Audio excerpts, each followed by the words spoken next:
Namaste, Sunil. Namaste, Sunil ji. Oh, Sunil. Namaste, sir. Hey.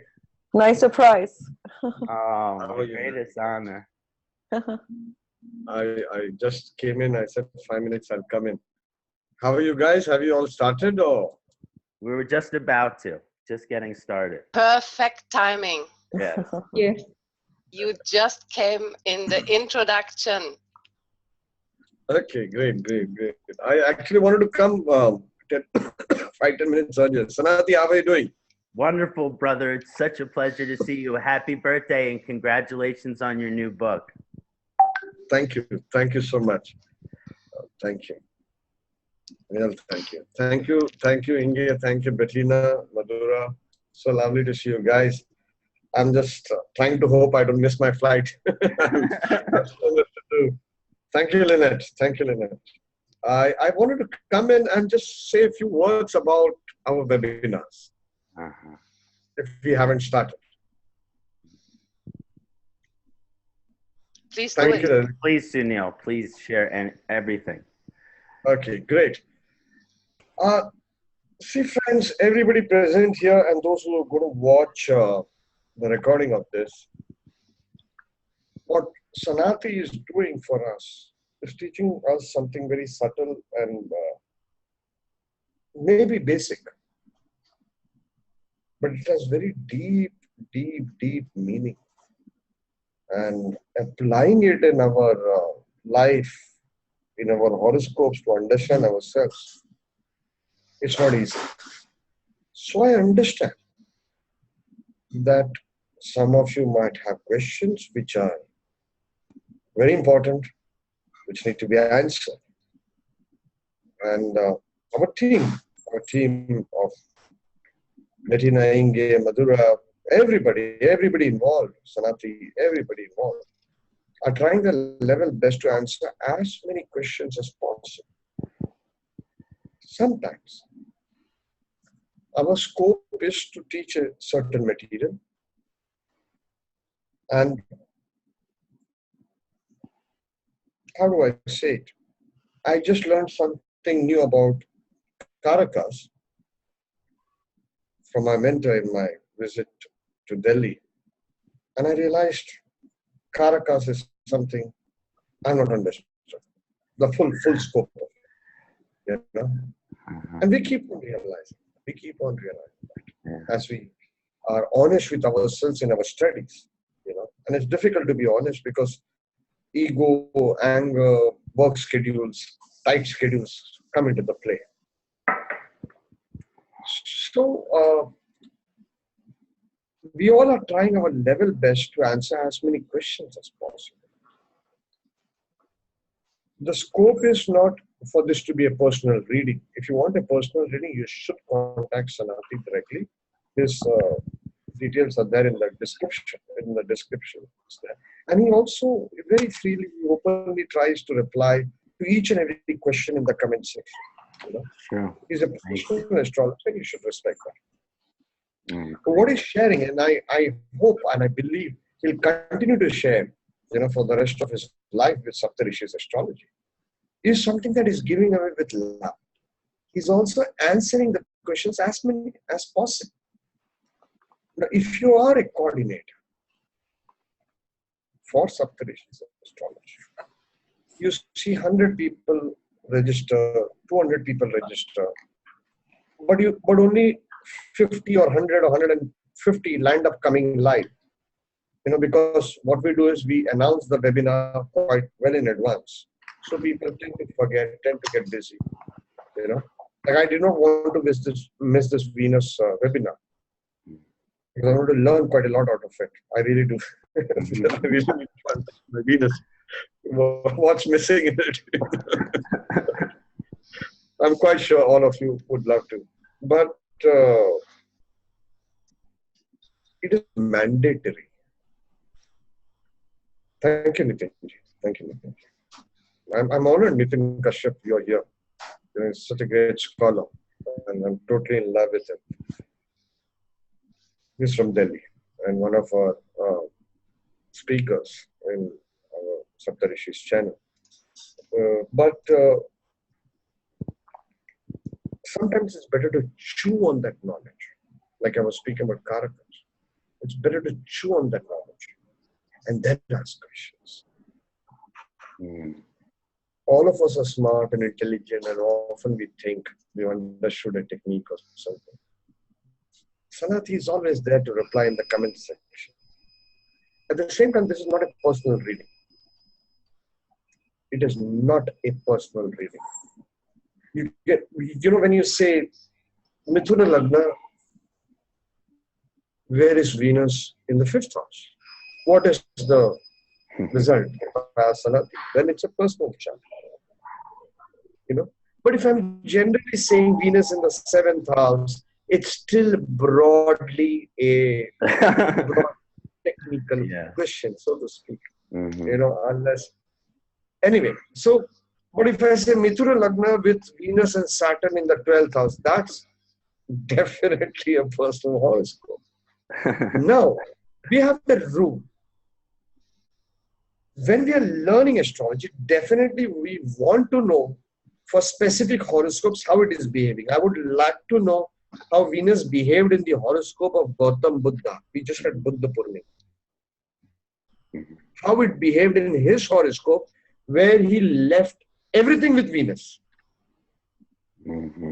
Everything that we tend to think broadly with Venus, he left everything. Where was his Venus? I'll have to look in the book of Dr. B.V. Raman, but it's all a speculation. Somewhere I've seen it lately. That's why I asked. I forgot. No, these old horoscopes are very Dr. Raman did take Lord Krishna's horoscope, he took Jesus' horoscope, Lord Gautam Buddha's horoscope, but it all can tend to become speculative at times, and there have been a lot of debates in the astrological circle with respect to Dr. B.V. Raman's book, but still it's a great guideline in a way. Everybody should read his books, especially how to judge a horoscope. You can't, when you start with astrology, you'll think it is useless, but when you're at the end of your astrological journey, you realize it's one of the finest books ever. But coming back to it, is what our philosophy is, and I think Inge follows that, is when there are some specific personal horoscope discussions, she will definitely take it and put it across to Kṣaṇāti. 2-3 examples. It gives a flavor to the webinar. It gives some understanding of Kṣaṇāti's mind of how he's deciphering the horoscope. We need to learn that. We need to learn that from an astrologer, how he's taking individual charts. But if it becomes a bit too much, then obviously Inge will use her discretion, or whoever is the coordinator. Bettina, Inge, whoever is the coordinator, or Nitin Kashyap. They'll use their discretion. We'll try our level best to do as much as possible. As much as possible. But if in case we are not able to reply to each and every question, I'm sorry. As much as we would want it, please understand, some of us take interviews. Some of us do editing for Saptarishis astrology. Some of us create logos. Some of us create JPEGs and designing with solid pain in their physical body. Solid pain in their physical body, ignoring their families. And it's a thankless job. So please don't tell us what to do, what not to do. We still go beyond all our limits to satisfy each and every one. And we are open for correction. We are definitely open for correction. At times, the pain is too much. After 3 hours of a webinar, the pain is too much for some of us to bear. And it's not just me who has the pain in this world. I know which team member has what kind of pain. Either it's a physical pain or a mental pain, whatever. None of us throw that. None of us have so far thrown the towel. And I'm proud of my team. And I will always stand by my team. Always. Thank you so much. So I can let go of 1,000 friends but never my team. Never ever my team. I ignore my wife, I ignore my child for my team. My team's phone call comes, it's always there. So let no one ever tell me what to do, what not to do. Thank you so much. I'm sorry to be blunt, but these days I believe it's better to be blunt, because we are taken for granted. Now, since I've kind of been a bit rude, I'll give a technique. Topic is Venus. I need to go because wife's shouting. She's been cooking. I need to eat, and I need to do packing and many other things. I need to edit one of the greatest videos I've done, although nothing great. People might say nothing great's come out of it, but I know that man, he is a great spiritualist. He is PVR Narasimha Rao's guru. So he is someone special. And yesterday on my birthday, I let go of the dinner, shortened the dinner with my wife to do this interview till 2:30 in the morning. I need to do it. I'm going to upload it tonight. And let's hope I don't miss the plane. But Let's hope. let's hope. Please don't miss it. Yeah. But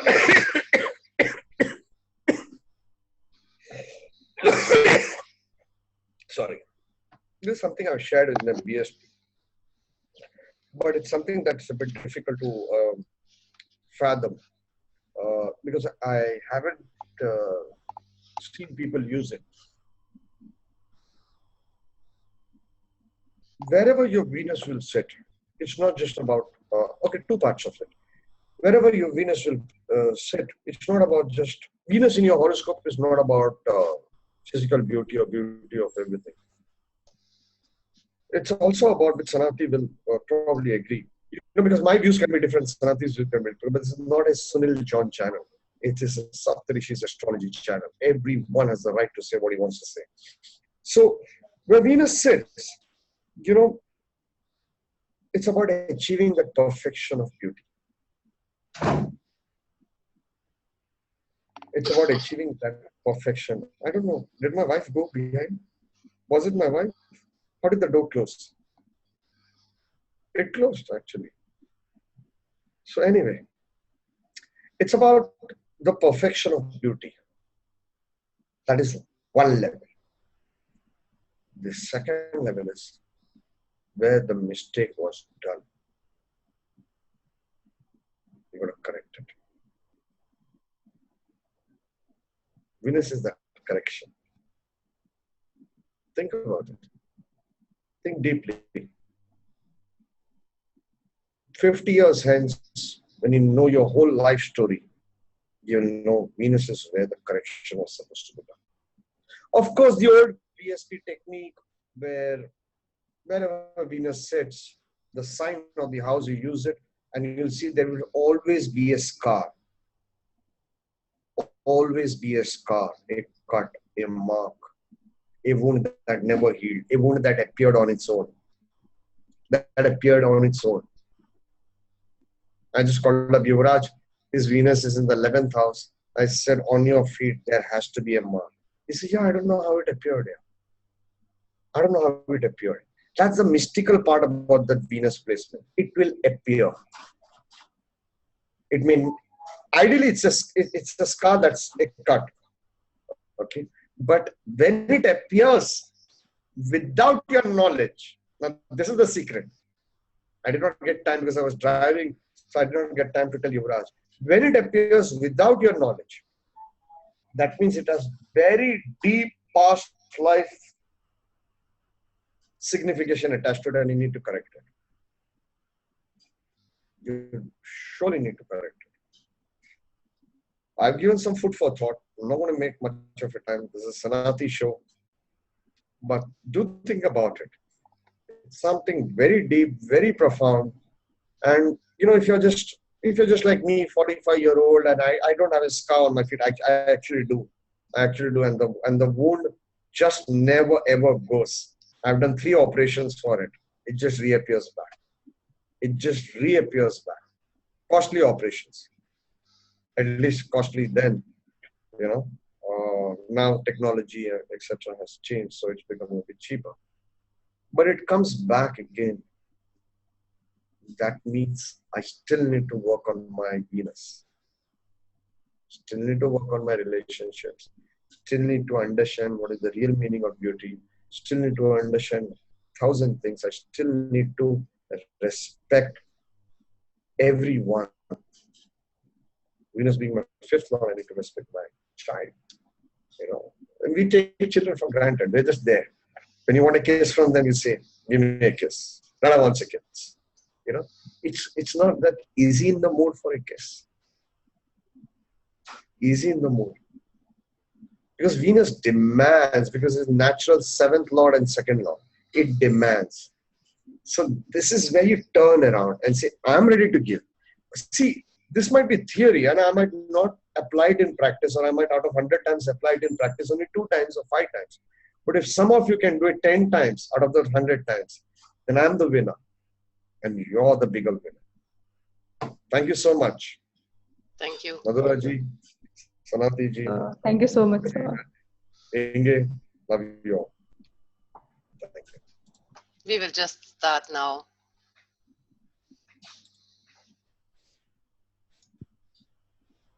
Kṣaṇāti, Yes, namaste.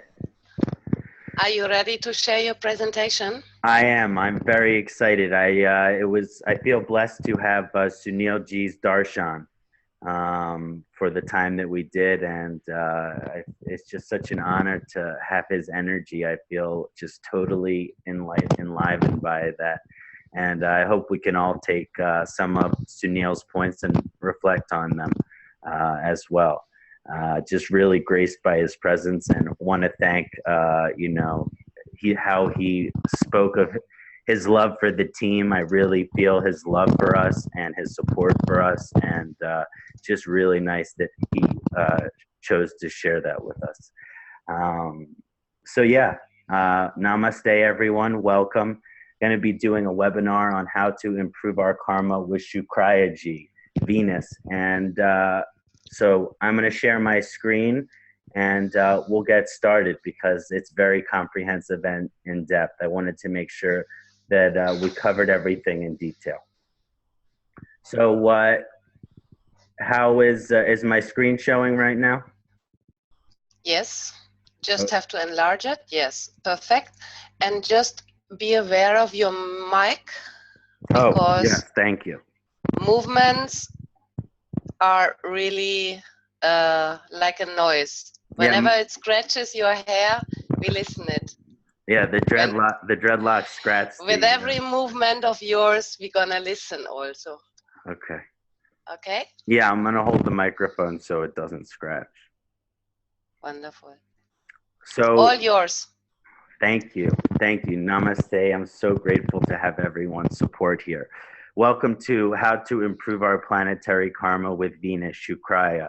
It is my greatest honor again to be here with Saptarishis Astrology and the team to be able to improve our planetary karma. As many of you know, when I first came into Saptarishi Astrology, Sunil asked me to do a mini series on astrocartography. And for some time I did this. But my greatest passion, my greatest enthusiasm in this life is to how to improve our planetary karma. I think that all of one of the things that Sunil mentioned is the majority of our planetary karma is inherited from our past lifetimes. So when we work on improving this planetary karma, we're working on our past lifetime karma and the evolution of our soul. And so this is, I think, one of the greatest gifts that Jyotish can offer. So today we're going to use ancient techniques, some contemporary lifestyle practice, Ayurvedic recommendations in an Ayurvedic way of remediating Venus, and also paradigms or ways of thinking to improve our karmic relationships. So how in our consciousness to think about Venus to improve our karmic relationship. And therefore, we can improve whichever aim of life Venus is influencing in one's chart. Depending on where Venus sits in one chart, it's heavily affecting Dharma, Artha, Kama, or Moksha. It has natural indications for Kama, but depending on where it sits in the chart, this can kind of alternate that. So we're not going to say it's only assisting karma, but can really assist any aim of life which Venus is influencing. And so if Venus is influencing your moksha, by improving your karma with Venus, it is help liberating you. So this is just an example that Venus can really help improve any area and aim of life of which it's influencing.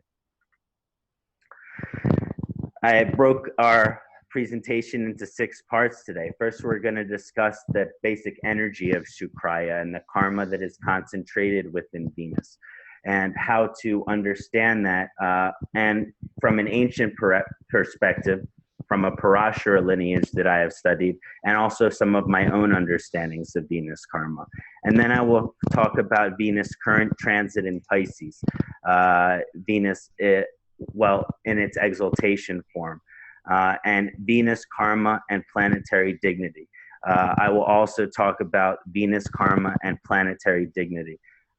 This is a very important aspect to understand, because basically, depending on the planetary dignity of the Venus, it will either be influencing it in a most auspicious fashion, or there can definitely be some mixed inauspicious effects in there, and we'll discuss how those are influenced through the planetary dignity.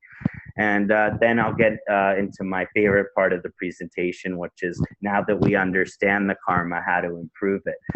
So we'll basically go into detail of how to improve this type of Venus karma that we're discussing.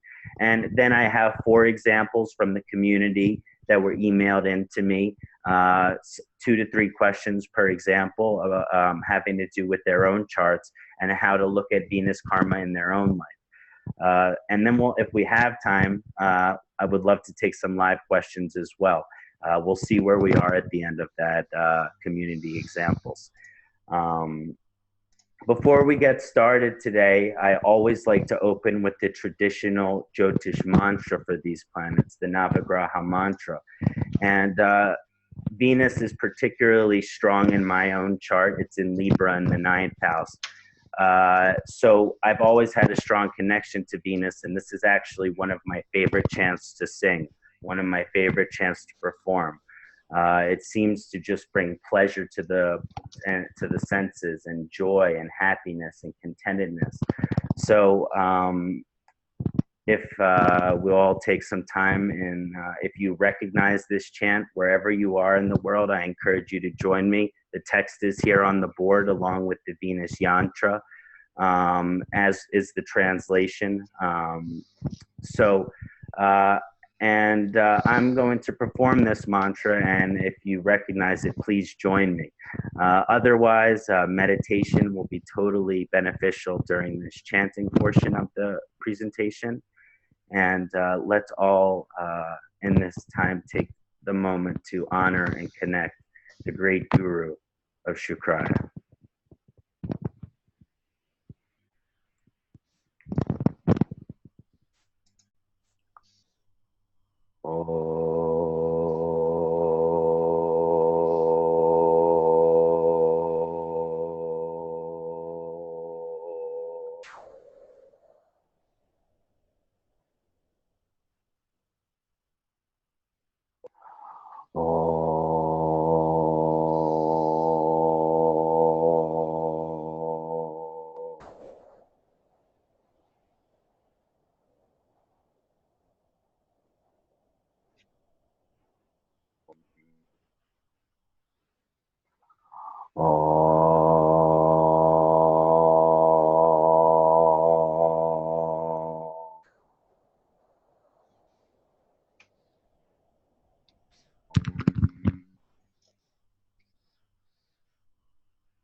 Kunda Mernalabam Daityanam Paramam Guru Sarva Shastra Pravaktaram Bhargavam Pranamam Yaham Ima Kunda Mernalabam Daityanam Paramam Guru Sarva Shastra Pravaktaram Bhargavam Pranamam Yaham Hima Kunda Manalabam Daichanam Paramam Gurum Sarva Shastra Pravaktaram Bhargavam Pranamam Yaham. Om Dram Dream Dram Sa Shukraya Nama. Om Dram Dream Dram Sa Shukraya Nama. Om Dram Dream Dram Sa Shukraya Nama. Om Dram Dream Dram Sa Shukraya Nama.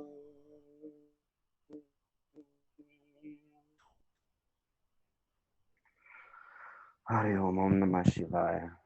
Namaste, everyone. Thank you for joining us for the Shukraya mantra.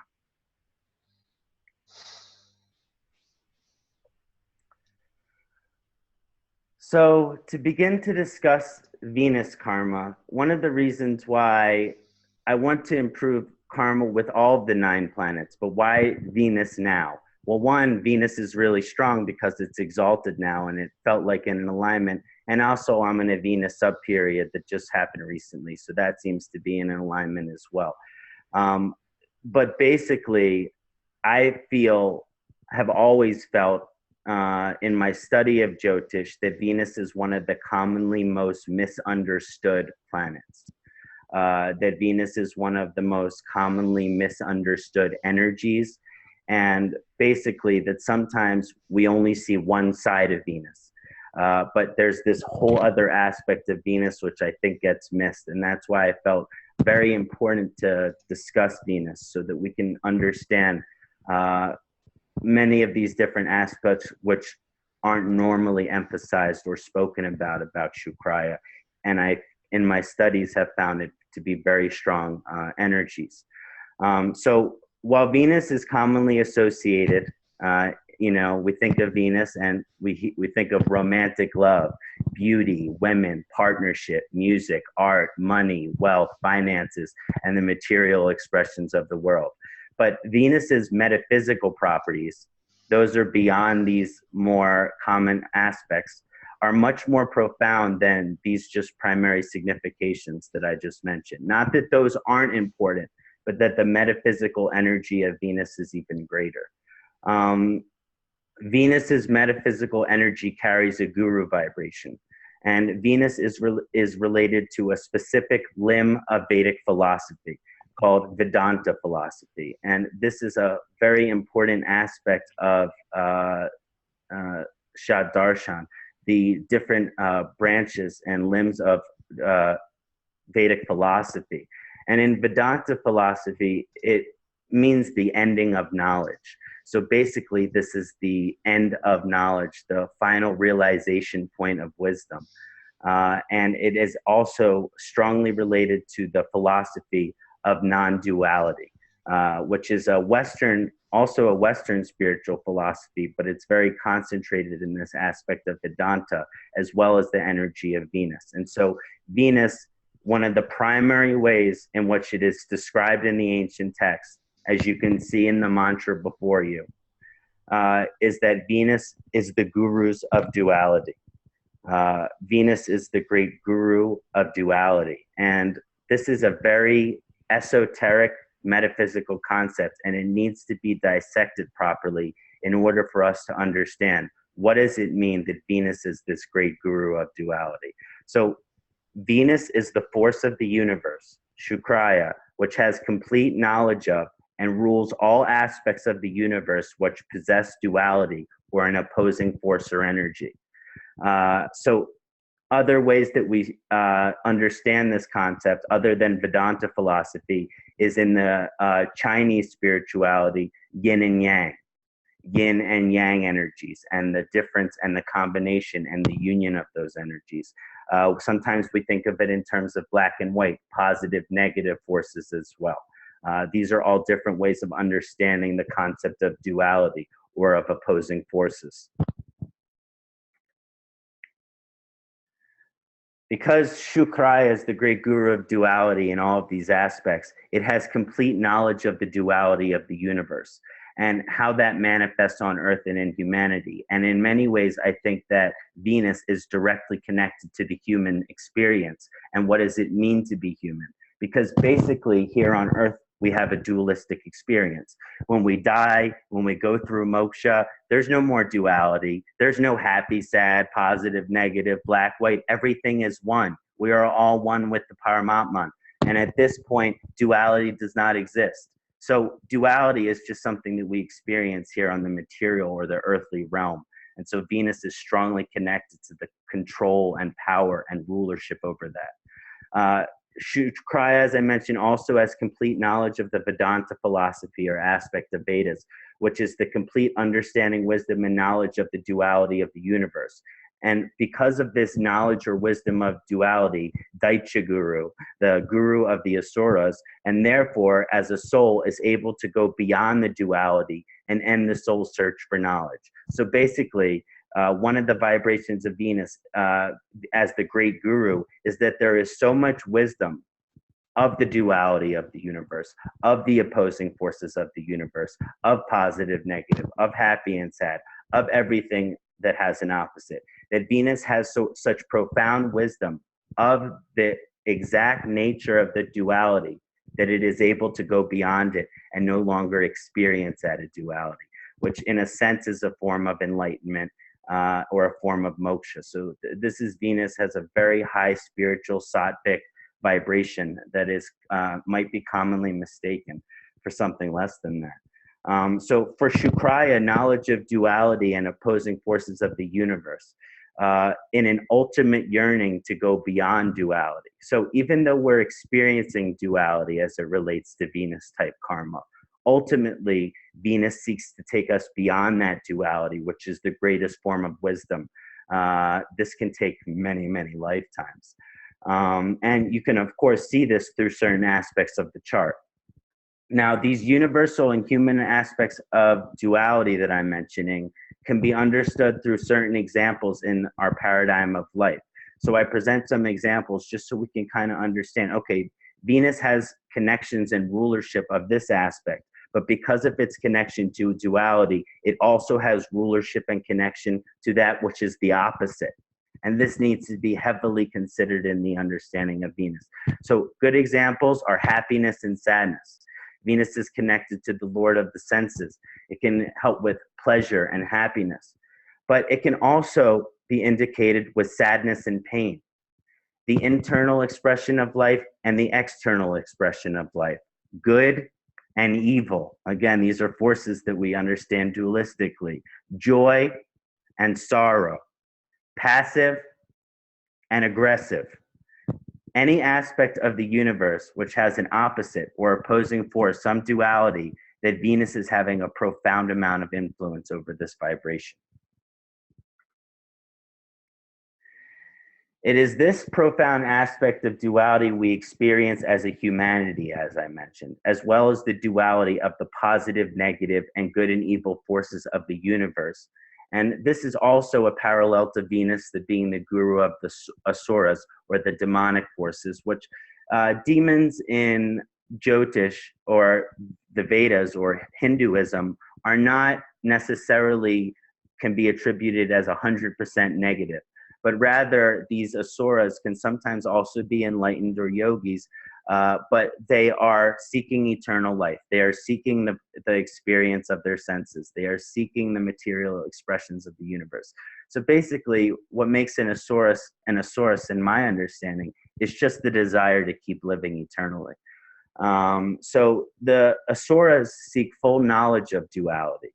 As well as to experience all of the dualities that the universe has to offer. So basically, one of the karmas of the asuras is to experience these opposing forces in the universe through whichever means necessary.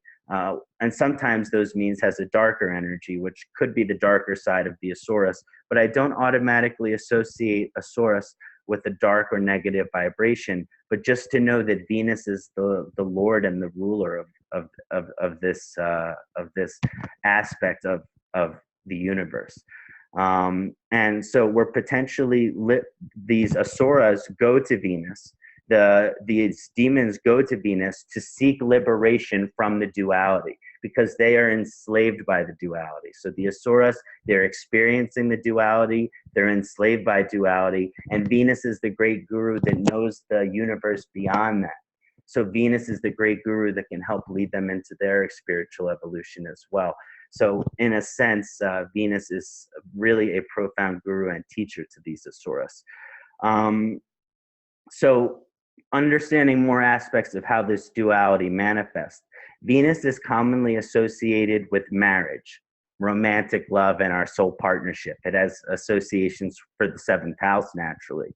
But as Venus is the profound guru of duality, Venus has profound dominion and influence on the divorce, breakup, and growing apart that takes place in a relationship as well. So yeah, Venus is connected to the marriage. Venus connected to that connection that you feel for the person. But Venus also has a profound amount of influence on the divorce that might happen in your marriage, or the breakup that you might go in your relationship, or the growing apart. I like the term growing apart. This doesn't have as much negative as an association. It's the two people that Venus has brought them together for some time and put their karmas together, and then naturally takes their karmas apart as well, sometimes in a graceful way, because depending on the dignity of Venus, it can act very graceful. So even though Venus is associated with marriage, I want everyone to understand, from my understanding, it's also the divorce. Venus is commonly associated with wealth, material prosperity, objects of beauty, and income, and is naturally associated with Taurus in the second house. But as Shukraya is also the profound guru of duality, Venus has dominion and influence on these concepts of bankruptcy, poverty, unbeautiful conditions in the life, and difficulties in the income. So Venus in its positive karma might release some incredible wealth, millionaire, billionaire for the individual. But Venus in its challenging karma will certainly leave someone poverty-stricken and bankrupt. So just as much Venus rules wealth, we must know that Venus rules the bankruptcy as well. These are some of the aspects we can understand the dualistic vibration that I believe is the metaphysical property of Shukra. Shukra karma emulates and manifests these dualistic energies for an incredibly profound spiritual and metaphysical purpose. Shukra is known to be a Saatvik planet, so we know that what Shukra wants for humanity and its dominion has a very high spiritual guru vibration. It's coming from a clear Saatvik place. Shukra assists humanity to be in balance and harmony with every aspect of the universe. This is the real beautiful karma. To just simplify it, to describe the karma. What does Venus want? What is Venus helping us work on for many, many, many lifetimes? It is assisting humanity, you, me, every single human being on this earth, to be in balance and harmony with every other aspect of the universe. This Saatvik intention, this balance that I'm talking about, includes our internal, external balance, as well as harmony with our body, mind, and spirit. This includes balance and harmony with duality as it exists in the universe in general. This Saatvik intention also includes balance and harmony with the animal kingdom, as well as balance and harmony with the plant kingdom, as well as balance and harmony with the planet Earth. So basically, on the deepest, most metaphysical of levels, what Venus karma is helping promote is to put us in balance with human, to put us in both stranger, family, friend, co-worker, also all the animals of the earth, also all of the plants of the earth, also the earth itself and the planets and the stars and the universe and God. So this Saatvik intention of Venus can't be emphasized enough. And it really emphasizes balance and harmony on the greatest level. We talked about the human, animal, plant, but also with all of the 9 planets, with the celestial and the divine, with Shiva, Krishna, Ma, Shakti, all of the different aspects and manifestation of the divine. So it really is seeking balance and harmony on the deepest of levels. And for this intention, we always should be in gratitude and praise of Shukra. Now, Shukra karma includes the manifestation of this balance and harmony through the experience of the dualistic and opposing forces. And so ultimately, when Venus karma is strong with someone, especially in terms of their spiritual evolution, it suggests a path without duality or extremism. So their path is a path without any duality or extremism to it. That is eventually what the Venus karma is seeking. This is the path of the middle way, or is called the golden path, and this is a path that is commonly described in Buddhism. This Shukraya influenced spirit and Vedanta philosophy. This Shukraya influenced spiritual path is one which contains no duality or extreme, but rather is a manifestation of pure balance and harmony. So how do we improve our karma with Venus? Well, to understand that if Venus wants us to be balanced and harmonious, no duality or extreme. So one of the best things that we can do is this golden path, or this middle way, is really a strong. We're getting a little into remedy right now, but it's also understanding the karma of Venus as well, which is encouraging balance and harmony in our spiritual evolution in the deepest of ways.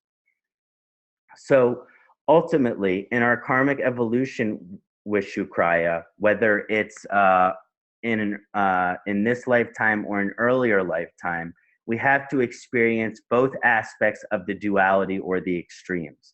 So basically, the dualities are there and they exist for a reason, and we're meant to experience them as human beings. And so Venus relates to this. We have to experience both aspects of this duality. And so in order to eventually arrive at a position of balance and harmony, so the experience of duality leads to finding the middle. If you experience some extreme, it can, on both sides, it can lead you to the middle way. And even the great Greek philosopher Plato and Aristotle believe this to be a true concept philosophically as well. Regarding both dualities in one lifetime, so sometimes the experiences and lessons regarding this duality, so sometimes the extremes that we're experiencing, they manifest in one lifetime. So sometimes we experience both dualities in the same lifetime and find the middle way or the golden path throughout the lifetime. And that is a blessing if you can do it all in one life. But basically, it's more common for it to take place over many lifetimes. So sometimes we experience extremism for an entire lifetime, and then the next lifetime is the other extreme, and then it's the third lifetime that is the middle path. So it is always, whether it manifests in one lifetime or many lifetimes, we experience this duality in order to lead us back to the middle. So in other words, sometimes Venus karma can manifest both dualities or extremes and achieve balance and harmony in the same lifetime. So you can experience both extremes and get to that middle way or golden path in this lifetime, but can also emphasize one extreme throughout the entire lifetime and emphasize the balance or harmony that one is going to find in future lifetimes. And when Venus is debilitated, for example, this is a very strong karma. It's like you are going to experience the duality in this lifetime, and it might not be moderation or balance or the middle path in that specific way. For example, many people with debilitated Venus, they have drug addiction or alcoholism. Why? Because they have to be sober in this lifetime. Venus would love it if you were able to have one glass of wine, but because of your karma, you cannot have one glass of wine in this lifetime, or it'll lead you back to heroin or lead you back to drinking 10 glasses of wine every day. So basically, this is one of the ways that the challenge in karma of Venus in terms of the duality, sometimes we experience an extreme of one's lifetime where, you know, alcohol can't be used in moderation. So because of a tendency to alcoholism, so one has to remain abstinent from alcohol for their entire lifetime. This is a really strong example that is common. Yeah. So As we dive deeper into Venus karma, I want to understand that it presents two deep metaphysical yearnings or questions that must be answered by the soul's journey and its karmic evolution with Venus. So these are basically the questions that Venus is encouraging the soul to make and to answer throughout their lifetime. So it's heavily influenced on the karma. Again, it's always connected to duality. So these karmas have a potential, depending on the dignity of Venus, to manifest in a dualistic fashion. But nonetheless, these karmas reveal themselves commonly throughout Venus Mahadasha and associations with Venus in one's chart. The first question that relates to what is a soulmate. The soul question is associated with the yearning for the soulmate or the life partner. With this yearning comes other questions, including whether an individual believes that a soulmate even exists, because many people don't even believe in soulmates. And if you do believe in soulmates, whether you believe you have one finite soulmate, so like one soulmate that is just for you, and there's only one possibility, or sometimes we believe that there are multiple soulmate possibilities. Maybe there are 5 soulmate possibilities, there's 7 soulmate possibilities, there are 10 soulmate possibilities. Basically, though, that the Venus karma will beg these questions. What is the soulmate? Do I believe in the soulmate? Who is my soulmate? What is a soulmate? How do I want this to manifest? All of these soul level questions under the realm and dominion of Venus. So also embedded within these questions and beliefs as relates to soulmate or life partner are the energies, knowledge, and beliefs as to what the duties or role of a soulmate or partner is. So in association with the question of what is a soulmate, also comes the question, what is the duty of the soulmate? What is the role of the soulmate? What is the duty of the partner? What is the role of the partner? And the energies that are necessary to both create, sustain, preserve, and deepen that relationship over time.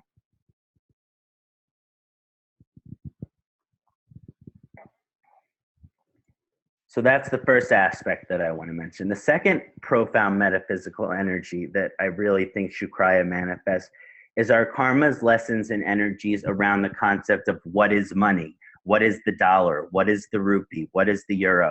This question is such a profound question. The soul's karma and question around this concept is associated with the proper value of money.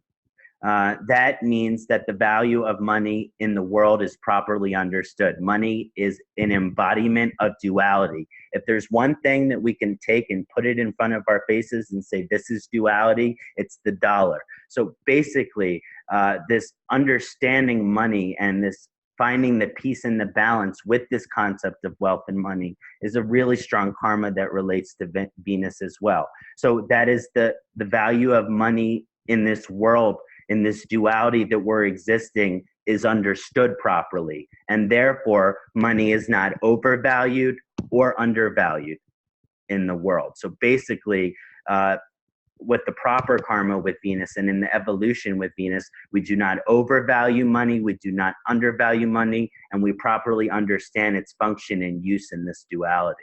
In a sense, it's a great wisdom that comes from Venus.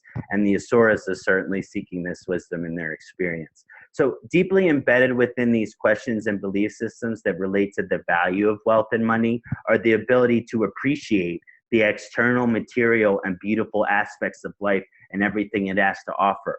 Money is basically something we associate a value to, but it's rather arbitrary, although it was originally in the United States based on the gold standard and things like that. But basically, it's an arbitrary thing that we associate a value to. And so this value that we associate to this piece of paper, this has a very strong vibration. And so it is connected to our ability to appreciate the external, material, and beautiful aspects of life and everything it has to offer. And it's like associated with our ability to put value towards things. This falls under the energies of appreciating and coming into balance with beauty in all of its forms. This can include art, music, entertainment, and anything else in the universe which possesses beauty in its essence. So anything which possesses beauty, there is some energy of coming to have a proper relationship with this thing. And Sunil mentioned this aspect when he was like one of the key energies of Venus. And this is one of the key energies of Venus, the full realization of the beauty of the universe. But it's also coming into balance and harmony with that beauty, coming into moderation with that beauty, coming into refinement and sophistication towards that beauty. This is some of the natural evolution that takes place in these areas with Venus. So that is just to touch on the Venus karma. As we get into the planetary dignities, we will get deeper into the karmic aspects, but this is just some of the ways that I think are the most important ways of understanding Shukraya and its karma. Both understanding all of the beauty and the love and the romance and the money and all of those beautiful things, but also the duality of it, also the opposite of all of those things, depending on the position, the dignity, and the karma that one's chart is associated with Shukra. So I'd like to discuss Venus current transit for a little bit, because that was some of the energy that helped promote the inspiration for this. Venus originally entered the Jupiter-ruled constellation, or Rashi of Pisces, on January 28, 2017, so in late January. And Venus advanced through Pisces until March 5th. And on March 5th, Venus went into a retrograde. So this was a very long exalted Venus period. And I felt that this was one of the longest exalted Venus periods that I could even remember. And because of that, I felt the need that this was very important timing for the Shukra webinar. And so Venus traveled retrograde in Pisces until April 16, 2017, when it began traveling forward again. And eventually Shukra will leave Pisces Rashi and enter Aries Rashi at the end of the month on May 31st. So we are really reaching the culmination of this very long, because Venus travels fairly quickly. And the fact that Venus is in Pisces from January 28 to May 31st is a very long transit for Venus. And so this is very important to understand the power of this energy right now. So Venus is exalted in Pisces Rashi and therefore has profound implications and energies during that transit. While Shukraya is traveling forward in an exalted state, so we're talking about when Shukra was in Pisces but not retrograde, it rewards a highly auspicious and benefic energies to the universe.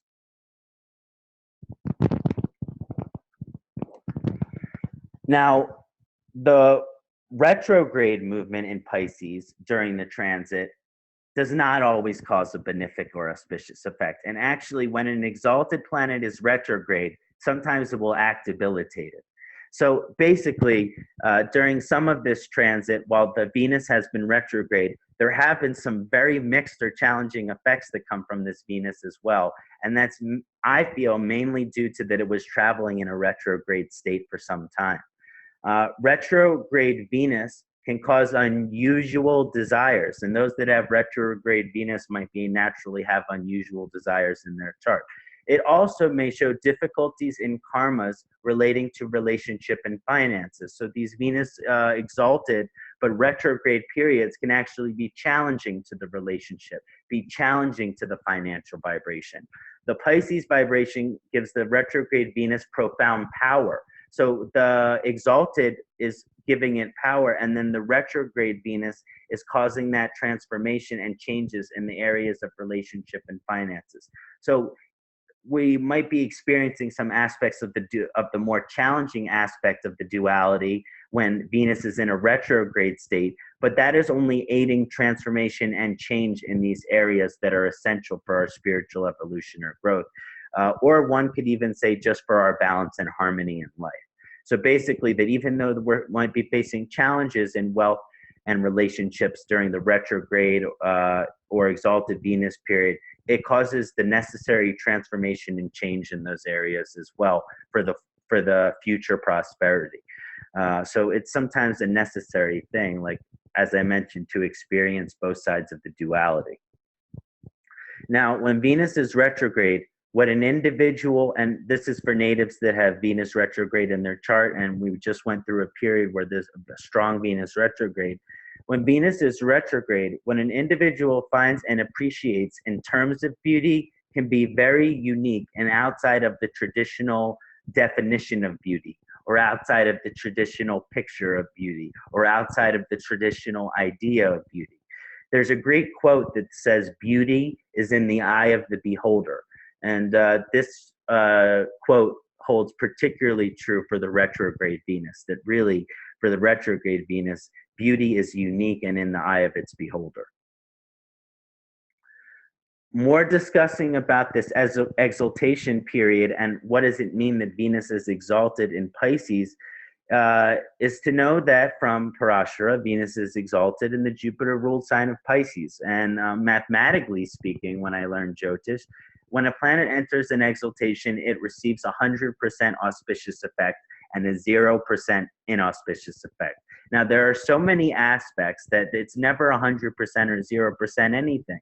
But basically, this is just an energy to understand what an exaltation means. The positive, auspicious, benefic effect that is experienced with an exalted planet is further emphasized and promoted by both Venus and Jupiter's benefic and Saatvik nature. So Jupiter's ruler, Pisces ruler, which is Jupiter, is Saatvik. Venus is Saatvik. And so an exaltation of a Saatvik planet or a Saatvik energy is a lot more understood as a just overall benefic energy than that when an exalted planet of a Rajasic or Tamasic vibration.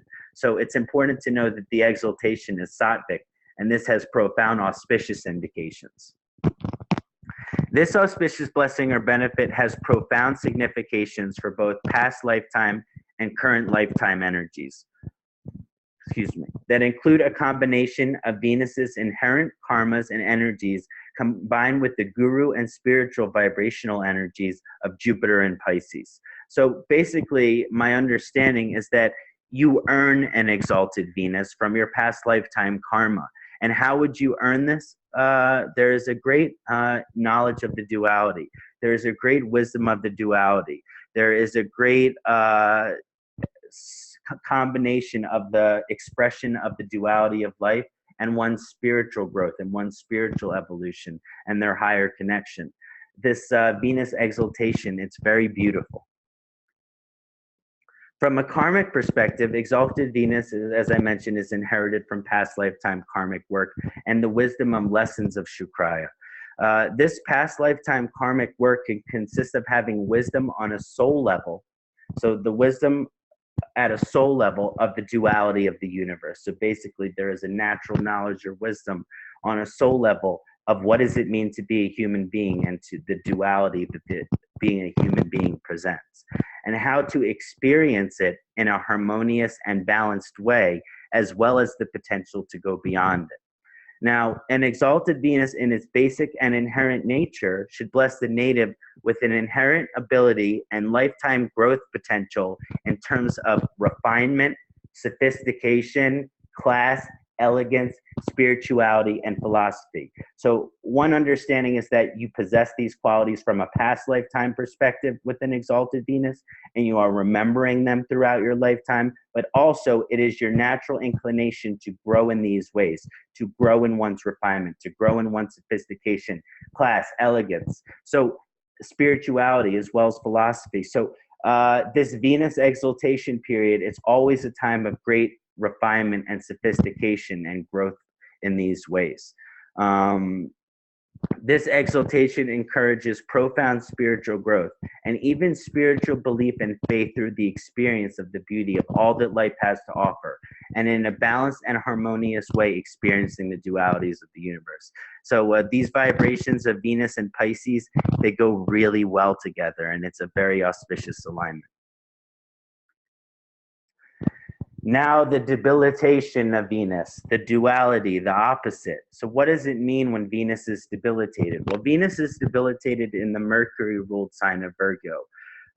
Mathematically speaking, when a planet enters debilitation, of course, there can always be aspects, so it's never 100 or 0%. But when a planet enters debilitation, mathematically speaking, it receives 100% inauspicious effect and a 0% auspicious effect. So you might be getting an auspicious effect from some other aspects, but the Venus debilitation is making some of Venus's manifestation or duality inauspicious. Now, the the inauspicious effect of a planet that is Saatvik and benefic in its nature, like Shukraya, does not remove all the positive benefit of the planet. So just because Venus is debilitated does not mean that you will not get the benefit of planet. And actually, many people with debilitated Venus are incredible artists. They're incredible artists. They're incredible musicians. Sometimes it can really manifest in this way where it also gives this incredible gift. But that doesn't mean that the karma isn't challenging in some way. It does, however, make the karma that relates to it a little more malefic. So when Venus is debilitated, Venus's karma does manifest in a more malefic fashion.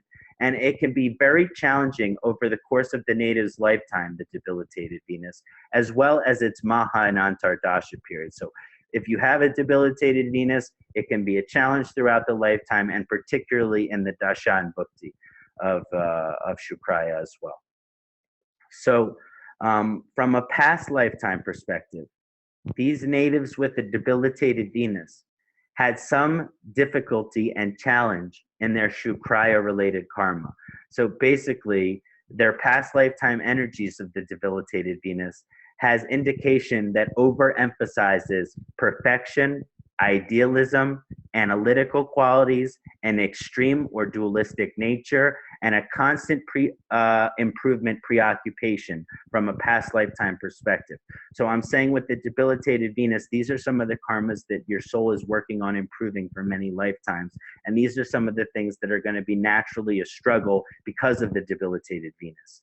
And when Venus is debilitated in the transit, we are naturally inclined to these more challenging vibrations.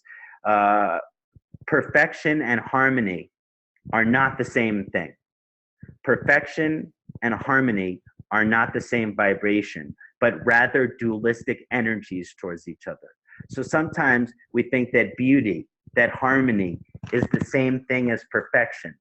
But I am saying that, and I feel that these are opposite forces. And so this is the debilitated Venus vibration, which is unable to differentiate perfection from beauty, which is unable to differentiate perfection from harmony. And perfection and harmony are not the same vibration, because perfection, it doesn't exist in the duality. And someone with an exalted Venus would probably feel that. The karma of a debilitated Venus manifests in the native's current lifetime with challenges, difficulty, and a lack of ultimate positive manifestation of the positive rewards and karmas of Venus, which include balance and harmony with every aspect of the universe, including the body, mind, spirit, animals, plants, planets, and the divine aspects. So basically, sometimes the debilitated Venus can kind of lack certain rewards. So for example, someone with the debilitated Venus will be a great artist, but they will lack the reward of wealth from their art. They will lack the reward of fame from their art, at least until they're dead. So this is an energy that is certainly contained within a debilitation of Venus. I see Venus debilitated a lot, so I understand that as a humanity, it's something that we struggle with. So I spoke in some more detail about what I think that vibration, how that karma manifests. A debilitated Venus does not mean that the inauspicious karmas are fixed throughout the native's entire lifetime, but rather, since it's a dual sign, there are some aspects of the karma that can be fixed, that can be worked through, but also definitely some aspects that are changeable or movable.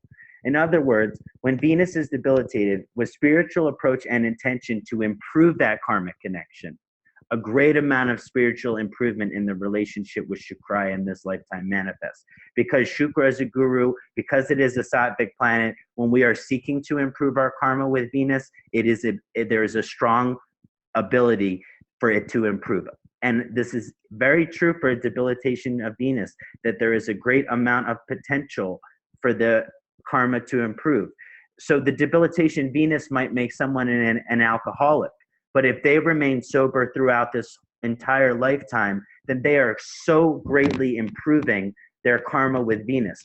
There is nothing better an alcoholic can do in this lifetime than to stay sober from alcohol to improve their karma with Venus.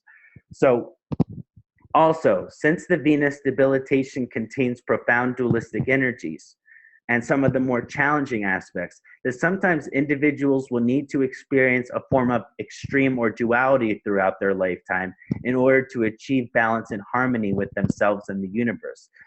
Inherently taking an extreme or dualistic approach to something, one could say even a perfect approach, which just does not exist, in order to achieve balance in this lifetime. This can be positive and improve the Venus karma for the native throughout the lifetime, and particularly in the dasha periods.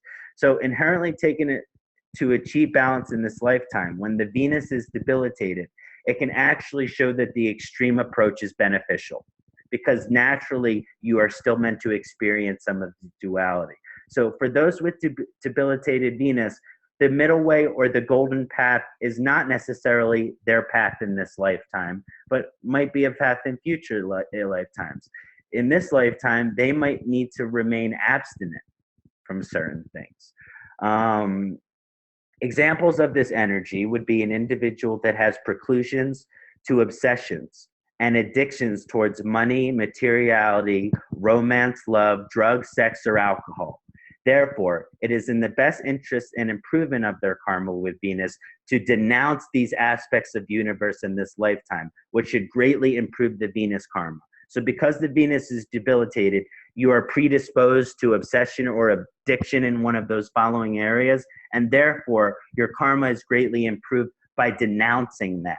Denouncing it, completely removing it and separating it from one's life. And this is extreme, but is a beneficial for those with the debilitated Venus, to denounce that. And I think even Sunil mentioned something along these lines when he was sharing as well. Venus ultimately seeks to put us in balance with money, love, and all of the beautiful experiences that life has to give. But sometimes when those beautiful experiences cannot be appreciated, understood in a sophisticated, refined, moderate, balanced, or harmonious fashion. Basically, if we can't enjoy something properly, it can be best for these natives to practice complete abstinence or renouncement in their soul's eventual journey to complete peace, balance, and harmony with these aspects. So those with the debilitated Venus, they can be very predisposed to difficulties in these worldly aspects, and so they do a great benefit by denouncing them in their lives. So that's the debilitation of Venus. Very interesting. And it's amazing how common it is in when I'm reading charts. Namaste, Inge. Any thoughts on debilitation of Venus? No, not on the debilitation actually, but I was wondering because many people describe Venus as a Rajasic planet.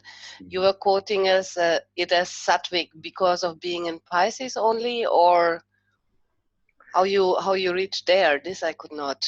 Yeah, I was actually taught by Dr. Vasant Lad that that Shukraya is a Saatvik planet. Okay. So one could say that it's Saatvik from an Ayurvedic perspective. Now, probably. Now, I agree to those that say that there is a Rajasic aspect of Venus, because Venus has a concentration of Vata dosha. And so this is also a part of Venus as well, that this Rajasic vibration. But this, I guess I'm emphasizing the Saatvik vibration of Venus, but in terms of its great desire to put us in balance and harmony with all of these aspects of the universe. That intention, that desire is Saatvik desire. Balance and harmony is one of the most Saatvik thoughts. And so Venus has a strong indication for that. Okay. Okay, I can follow it. It's just according to Riyad Parasha Ora Shastra, it is different, no? Mm-hmm. That was it. Yeah, yes. And I actually think that the main, when you analyze the Ayurvedic dosha and the qualities of Venus, it contains both kapha and vata, and and the vata is showing the Rajasic aspect, and the kapha is showing the more guru Saatvik aspect of the Venus vibration. So I would say that that Venus is also, yes, definitely indeed a Rajasic planet, because it contains the Vata dosha, and a lot of the dualities that we experience challenge the Vata dosha. As a searching implementation also, no? Yeah. In search. Exactly. Mm. Yeah. All right. Thank you. Thank you. Yes, definitely has a Rajasic and Vata influence as well. So to talk a little bit more about Venus and its planetary dignities, Venus rules and owns the sign Taurus and Libra. Both signs, Taurus and Libra, contain concentrated Shukraya vibrations within them, and therefore, when aligned with Venus in the natal chart, create profoundly strong Venus energy, karma, and integrate Venusian nature into the native. So sometimes that actually Venus in its own sign can be stronger than an exaltation of Venus, because Venus is very strong in its own sign and can have this very profound influence into making the person very Venus in their nature. And it's interesting, I have Venus in Libra, so I would have this Venus nature to some extent as well.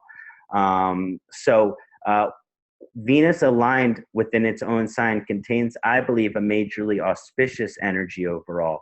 Parashara believes it to be about just slightly benefic. And individuals with Venus and Taurus and Libra should reap karmic rewards throughout their lifetime with Shukraya. So there should be great benefit depending on certain aspects of having Venus in its natural sign.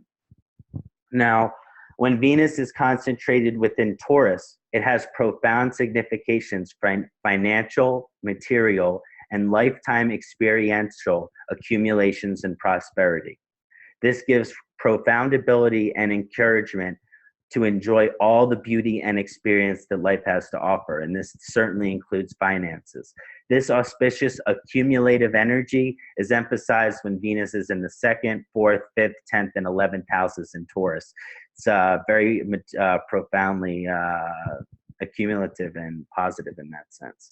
Now, when Venus is concentrated within Libra Rashi, it has profound significations for the prioritization, emphasis, and seeking of balance and harmony in this ultimate sense. This alignment shows a soul seeking balance and harmony on an intense level, as well as the profound indications for alignment in our relationships, particularly romantic, because Libra has an association with romantic relationship. This alignment also emphasizes the ability to enjoy the beauty of life in all of its expressions and can show many beautiful experiences throughout one's life, Venus and Libra. This balance and harmony with the universe that comes with Venus and Libra can be emphasized in the Lagna and in the houses 4, 7, 9, and 12. Although, depending on there are certain mixed effects, particularly when Venus is in the 7th house, but there are strong indications, particularly if it's in Libra there. Now, Venus relates to the sign Gemini through the planet Mercury, and there is considered a general friendship between Shukraya and Buddha. So between Venus and Mercury, there is considered to be this general positive relationship. Venus has an auspicious vibration in Gemini Rashi, aligning harmony, balance, beauty, and pleasure with intelligence and communication, the gifts of Buddha. This alignment encourages sociability, varietal gifts, deep love, and appreciation of communication, and can have particular indications for abilities in speaking, reading, writing, and comedy, as well as social abilities, as I mentioned. It can also help, this combination of Venus and Gemini, it can aid to make the native very intellectually creative and endearing and delightful in their disposition. So just naturally very sweet, warm, and kind person. And also there should be an intellectual creativity there. Now, Venus relates to the sign Sagittarius through the planet Jupiter, through Guru, and there is considered to be a relatively neutral relationship between Shukraya and Guru, in my understanding, but some Vedic philosophers believe this to be actually a challenging or a malefic relationship. So Venus, at the very least, will have a mixed vibration in Sagittarius Rashi. It attempts to bring peace, balance, beauty, and harmony into the fire energy of Sagittarius, which promotes aggressive energies. It does promote aggressive energies, particularly towards standing for the truth, freedom, equality, fairness, morals, and ethics, these energies of the Sagittarius. This fiery vibration can be challenging for Venus. This Pitta aspect When fire and Venus are together, there's always a challenging mixed effect. And so this fiery vibration can be challenging for Venus, depleting Shukra of its necessary ojas. And so one of the things that Dr. Vasant Lad also taught me is that Shukraya is the planet of ojas and has this powerful indication for its representation of ojas, was the nourishing force in our lives that we need to survive. And basically, this fiery vibration of Sagittarius, and whenever fire is associated with Venus, it can be challenging and depleting to the ojas in one's system. And it can be depleting of one's nourishment because they're in a fight for all that is right, just, and true in the world. So the fight is fair, the fight is just. All of these energies are powerful and meaningful, but at the same time, it's depleting ojas and particularly challenging to the body. This combination, if it's in the 8th house or the 6th house, I always have particular Ayurvedic light that goes off that says this needs to be remediated from an Ayurvedic perspective. The conjunction of Shukra in Sagittarius promotes auspicious vibrations. We talked about the challenges. I also always love to talk about the positives of devotion and love to humanity, truth, equality, freedom, fairness, and justice. It makes you a lover of these things, an appreciator of these things, an enjoyer of these things. It can also promote an open mind and a free-spirited individual. This is a very free-spirited combination of Venus and Sagittarius, and often they are gifted in the arts. This can be a very fiery, gifted artistic expression, especially if it's in like the 5th house, for example. This combination can also create some challenging effect of anti-authoritative vibrations, rebelliousness, and extremism or dualities in the native's approach to life. And again, this is just the challenge the fire can often bring to Venus. Pitta basically depleting ojas, or tejas burning ojas from an Ayurvedic perspective you have in this whenever fire and Shukraya are together. Now, Venus relates to the signs Aries and Scorpio through the planet Mars, and it is majorly considered to be an enemy relationship between Kujaya Mangalaya and Shukra.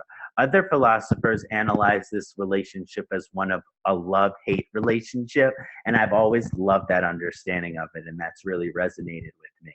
Now, Venus is also traditionally known as the top advisor in the planetary hierarchy, particularly to the queen.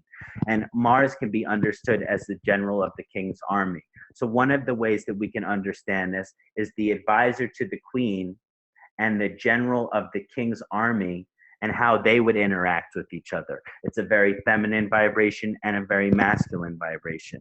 One is connected to the queen, one is connected to the king. So there's these vibrations which are already presenting itself as a challenge.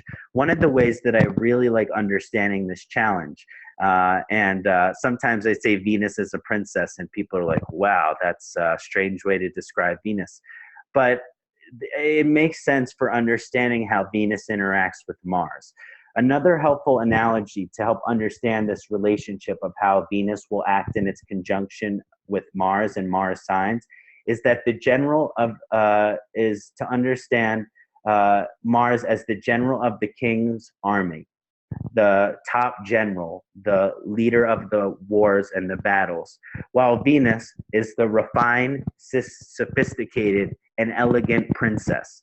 While this romantic relationship between the general and the princess can be powerful, intense, and profound energetically, it inherently presents a challenge between the very difference in the nature between the advisor / princess and the general.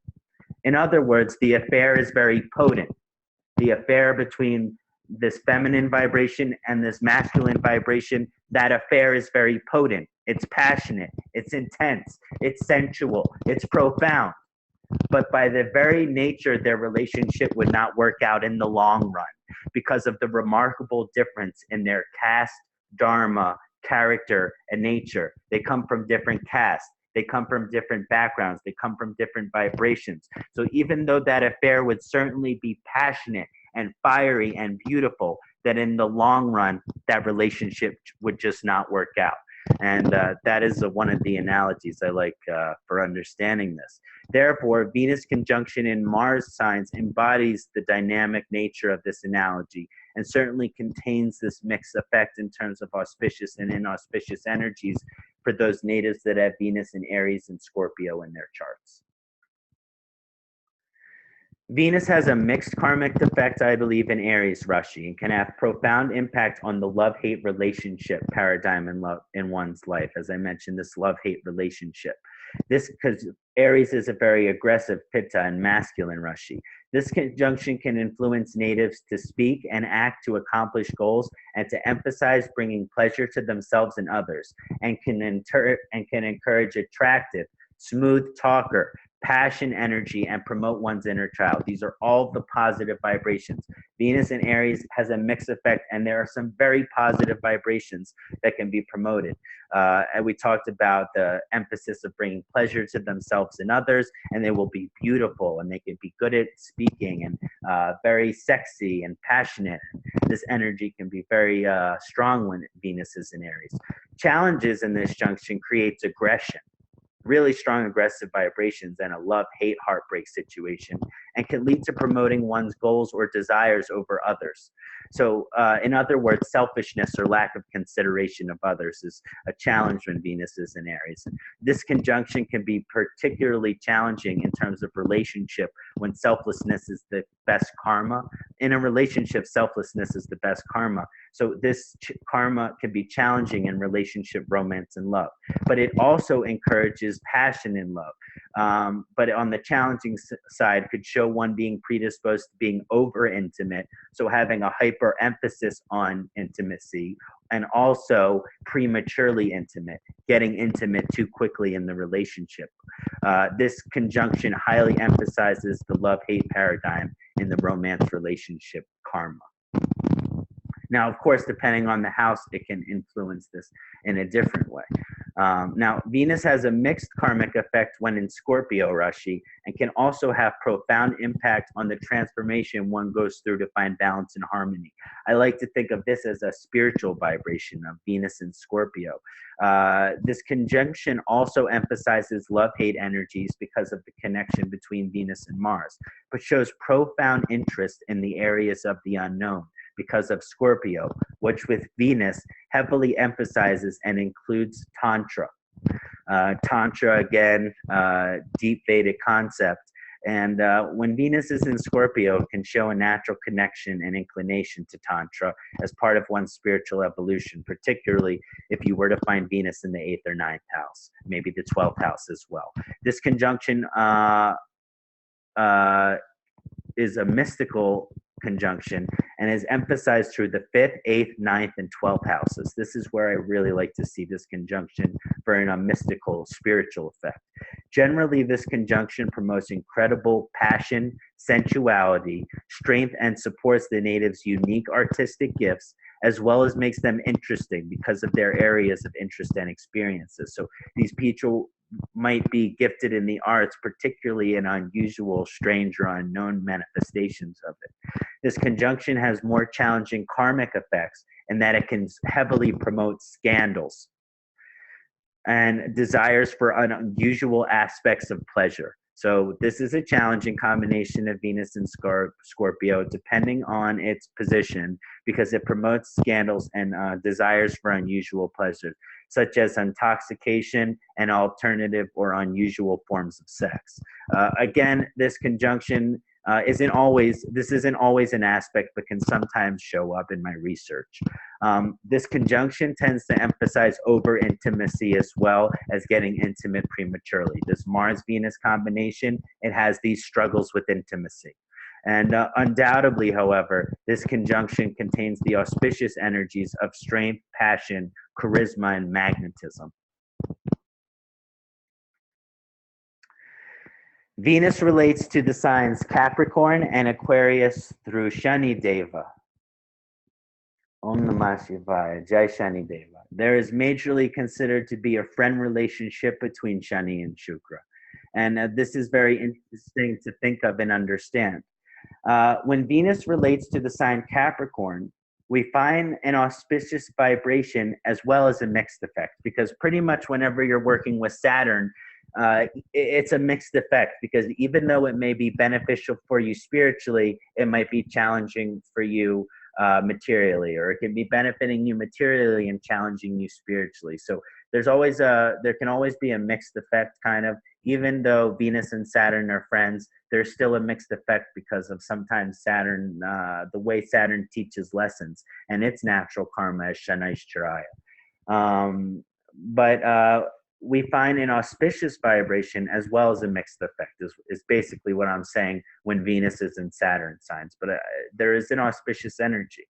One with this conjunction will achieve great success, achievement, relationship, and wealth, but only through enduring adversities, delays, challenges, and obstacles, which are common associated with Saturn and Capricorn. So basically, there is a strong indication for success, achievement, wealth, and all of these things. But one has to go through a necessary amount of adversity, delays, challenge, and obstacles in order to get there. And this is heavily emphasizing the dualistic aspect of Venus that I was emphasizing earlier. Now, those with Venus and Capricorn will achieve and prosper in their life as long as they can endure and persevere through the adversities that presents itself. Sometimes they can be tempted to run away, but they really achieve success and prosperity by showing up and persevering and enduring when adversity presents itself.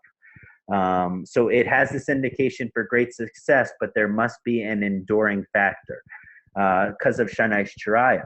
So when Venus relates to the sign Aquarius, Kumbha, we find very powerful creative and consciousness evolving vibrations. This alignment encourages the native to be innovative and creative in various fields and endeavors. This can be a very positive creative alignment. Due to Aquarius's relationship with Saturn, however, this conjunction can also manifest certain delays, tests, and challenges that must be overcome for the ultimate innovation and creativity to manifest. Basically, that there are tests and delays and challenges in the obstacles for those with Venus and Aquarius, and those tests and challenges and delays, when we overcome those obstacles, deeply evolve and innovate and grow the consciousness. So there also must be this overcoming of adversity, but it lends to incredible innovation and creativity for those natives that have Aquarius and Venus in conjunction. Now, Venus relates to the sign Leo through the sun. It is majorly considered to be an enemy relationship between Surya and Shukra. It is commonly considered to be an enemy relationship. Now, one way that I understand this kind of vibration, again, is similarly how I explain Mars and Venus, is one way that we can understand the sun and Venus, is that the king, which is the sun, he is the great ruler, and so he honors the role of Venus both as the top advisor to the queen and as the princess. But Venus, in her role as the top advisor to the queen or the princess, does not much care for the king, because first of all, she's the top advisor to the queen, A, not the king, and B, that she's the top advisor to the king, and that is really important, that she would not necessarily always align with the energies of Surya. Now, when Venus is within Leo, it creates a powerful mixed effect of both auspicious and inauspicious energies. This contains positive energies and difficult or challenging energies, potentials within it. Whenever Shukra is in a fire sign or in conjunction with the fiery planet, it becomes aggravated, aggressive, and uncomfortable. It also, from an Ayurvedic perspective, Tejas burning Ojas. It also aids and allows for great power, strength, and leader-type charisma. Those with Venus and Leo can have these powerful, artistic, leadership, charismatic energies. This conjunction embodies strong personality with the profound potential for class, elegance, self-confidence, and a leader with profound charisma. In the social, artistic, and romantic arena is where they really shine. Challenges invoked by this conjunction, however, include an overemphasis on the ego. There can be a really strong ego with those natives that have Venus and Leo. They can struggle with and again, this is important in the self-knowledge and the self-promotion and the self-growth. But again, there could be an overemphasis on the ego with this conjunction and the individual's will. I talked about when Venus and Saturn, when Venus and fire are together, it can cause selfishness. And so this can also cause somewhat of a vulnerability to selfish disposition, as well as arrogance, vanity, and a dominating personality. So I really want to cover both the positive, inauspicious, and auspicious aspects of the Sun and Venus. Now, Venus relates to the sign Cancer through the moon, and this is also majorly considered to be a enemy relationship, but also some astrologers consider it to be a friend relationship. Now, as the top advisor to the queen, there would be a very important karmic relationship there. But Venus is much more refined than the queen. Venus is much more sophisticated than the queen, than the moon. And so as far as the enemy relationship, one of the ways that I can kind of understand that enemy is the top advisor to the queen, first of all, is always working, is always advising, and so the queen is her boss. And so who normally likes their boss? A.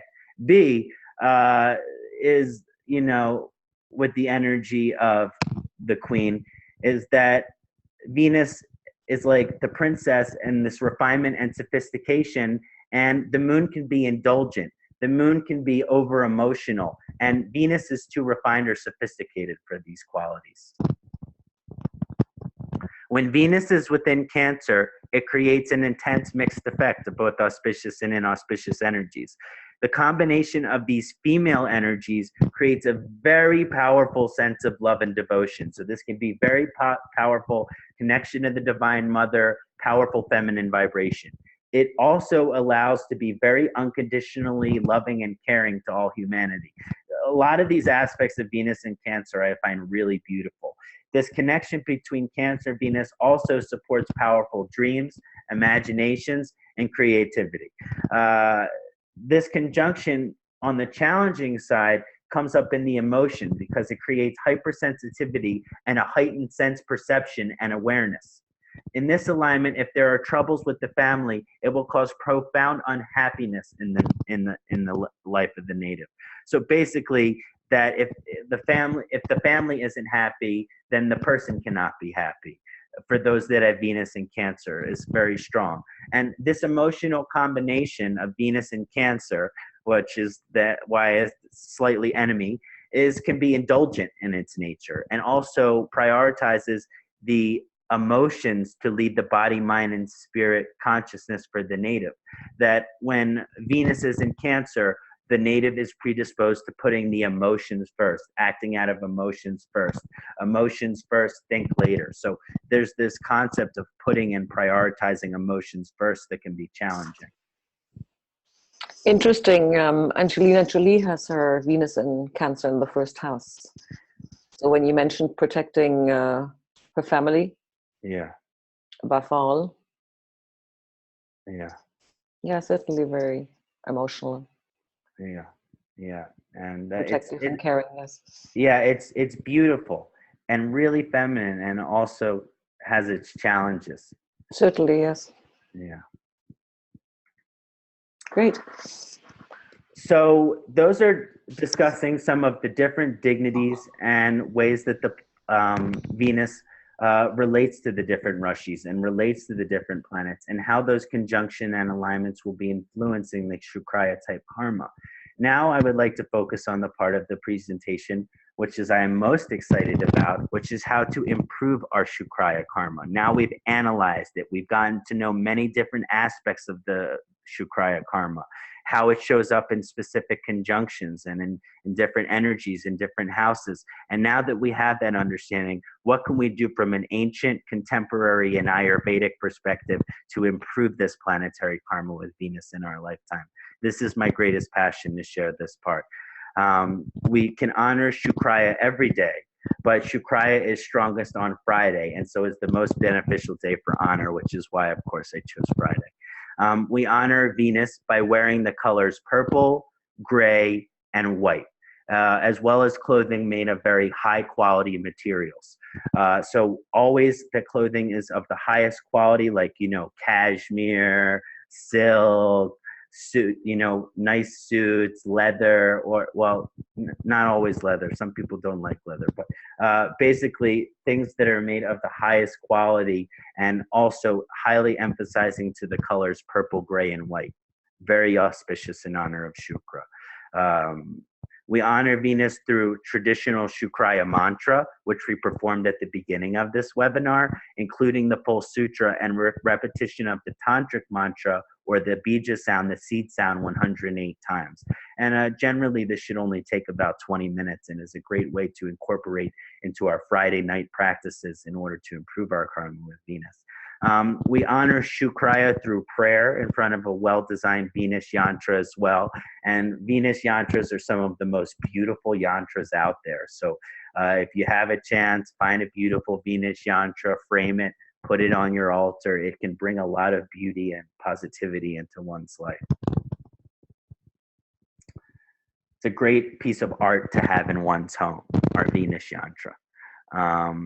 Now, we honor Venus by wearing the gemstones diamond, white sapphire, and white topaz set in a silver setting on the ring finger. Sometimes it's worn on the pinky finger. Most commonly, it's worn on the ring finger. And the primary gemstone is diamond. Diamond is Venus's best friend. So this is very important to understand.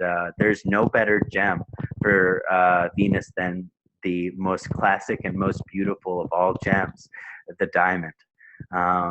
It is particularly important because Venus carries strong vibrations from it, that when sourcing diamonds, that that they are humanely and ethically sourced.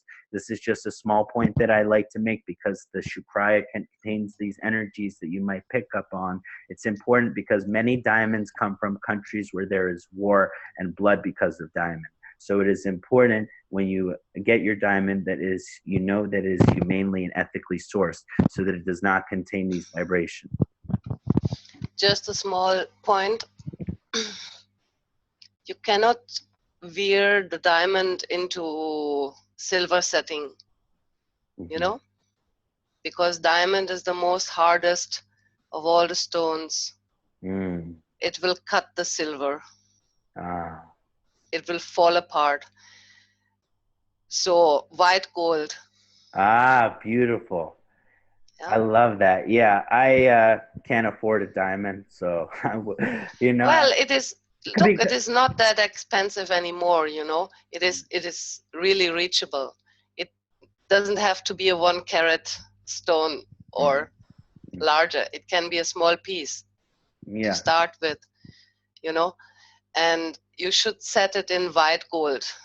I love that. Always. Because silver is, even though it's too soft. It is associated with Venus, but it's not high quality enough of a material. It seems that the white. It is too soft. Yeah, you need a superior material.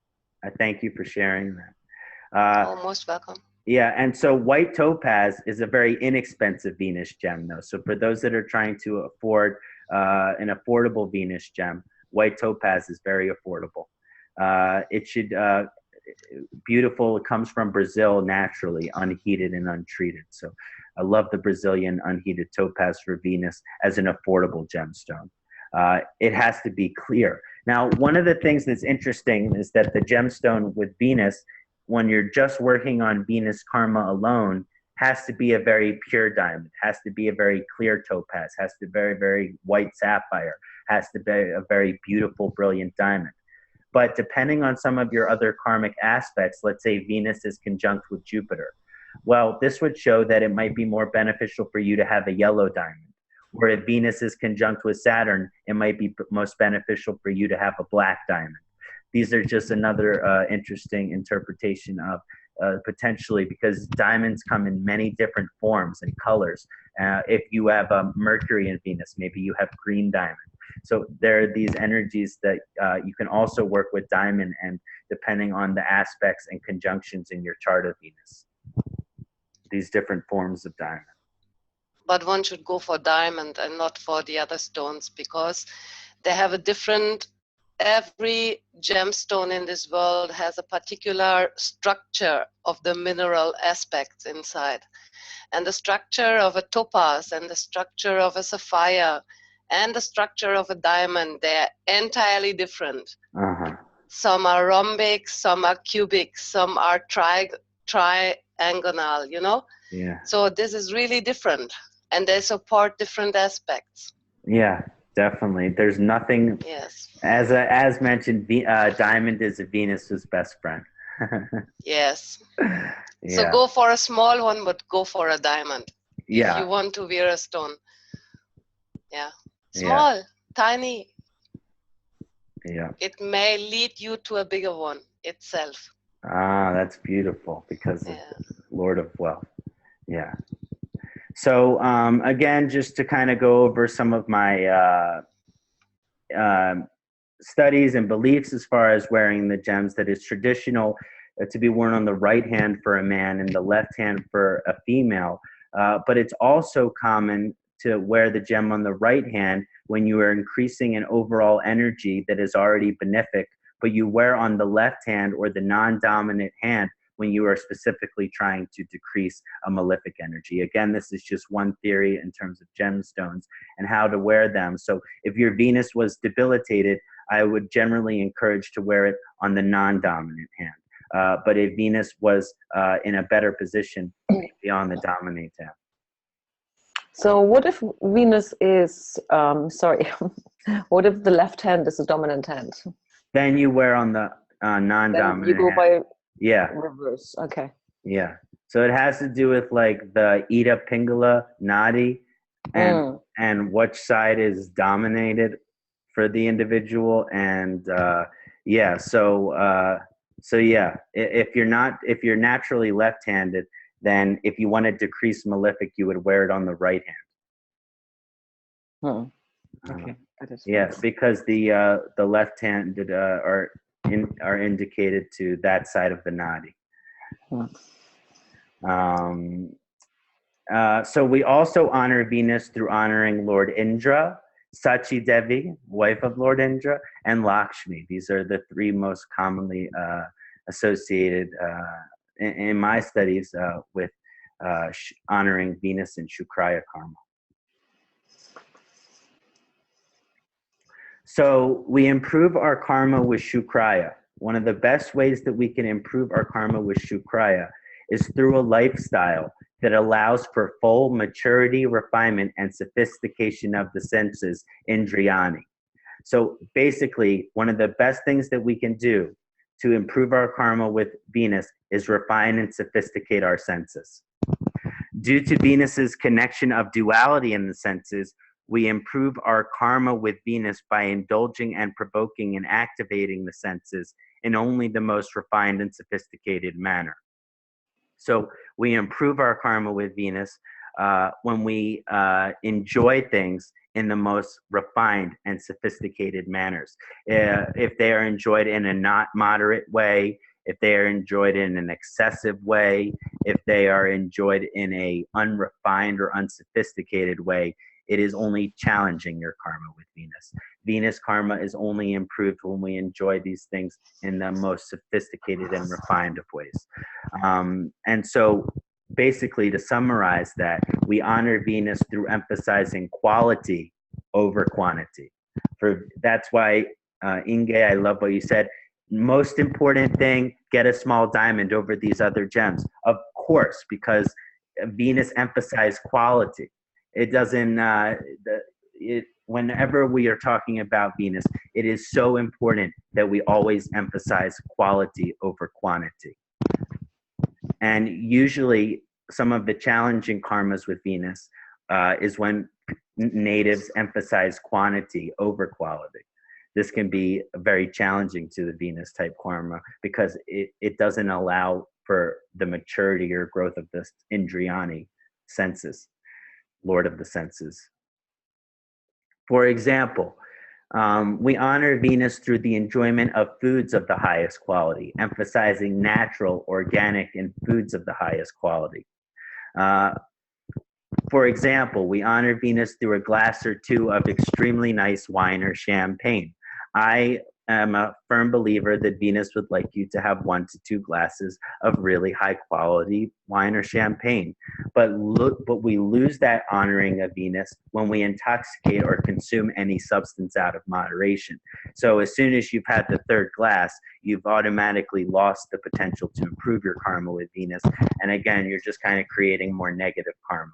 But again, using these things in the proper way, improve the karma with Venus. We can achieve greater harmony with Venus when using the external world in a moderate and refined way to encourage pleasure, particularly of the senses. It says the Venus likes it when we use things to enhance an experience. But as soon as that thing that we're using to enhance the experience creates an experience or karma in itself, we lose the positive karma with Venus. So things can only be used to enhance. They can't be used as into their own, to create their own karmic experience themselves. We can achieve greater harmony with Venus when using this external world in a moderate way to encourage pleasure, particularly of the senses.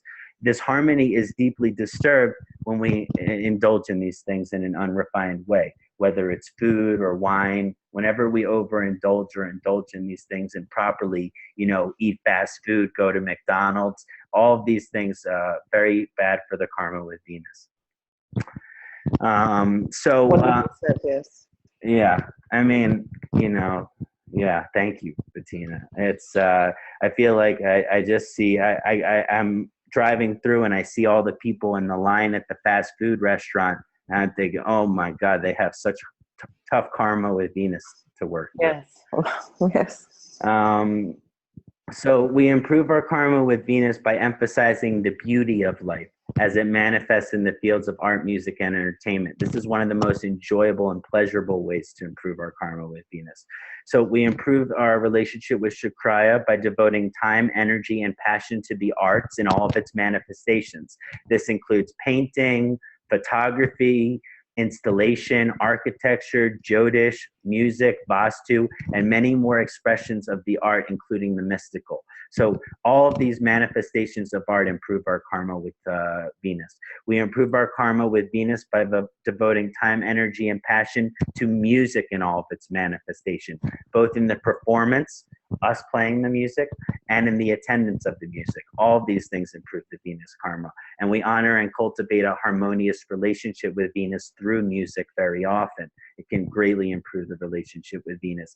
And it is highly auspicious to participate in music-related activities in honor of Venus, both the playing and attending.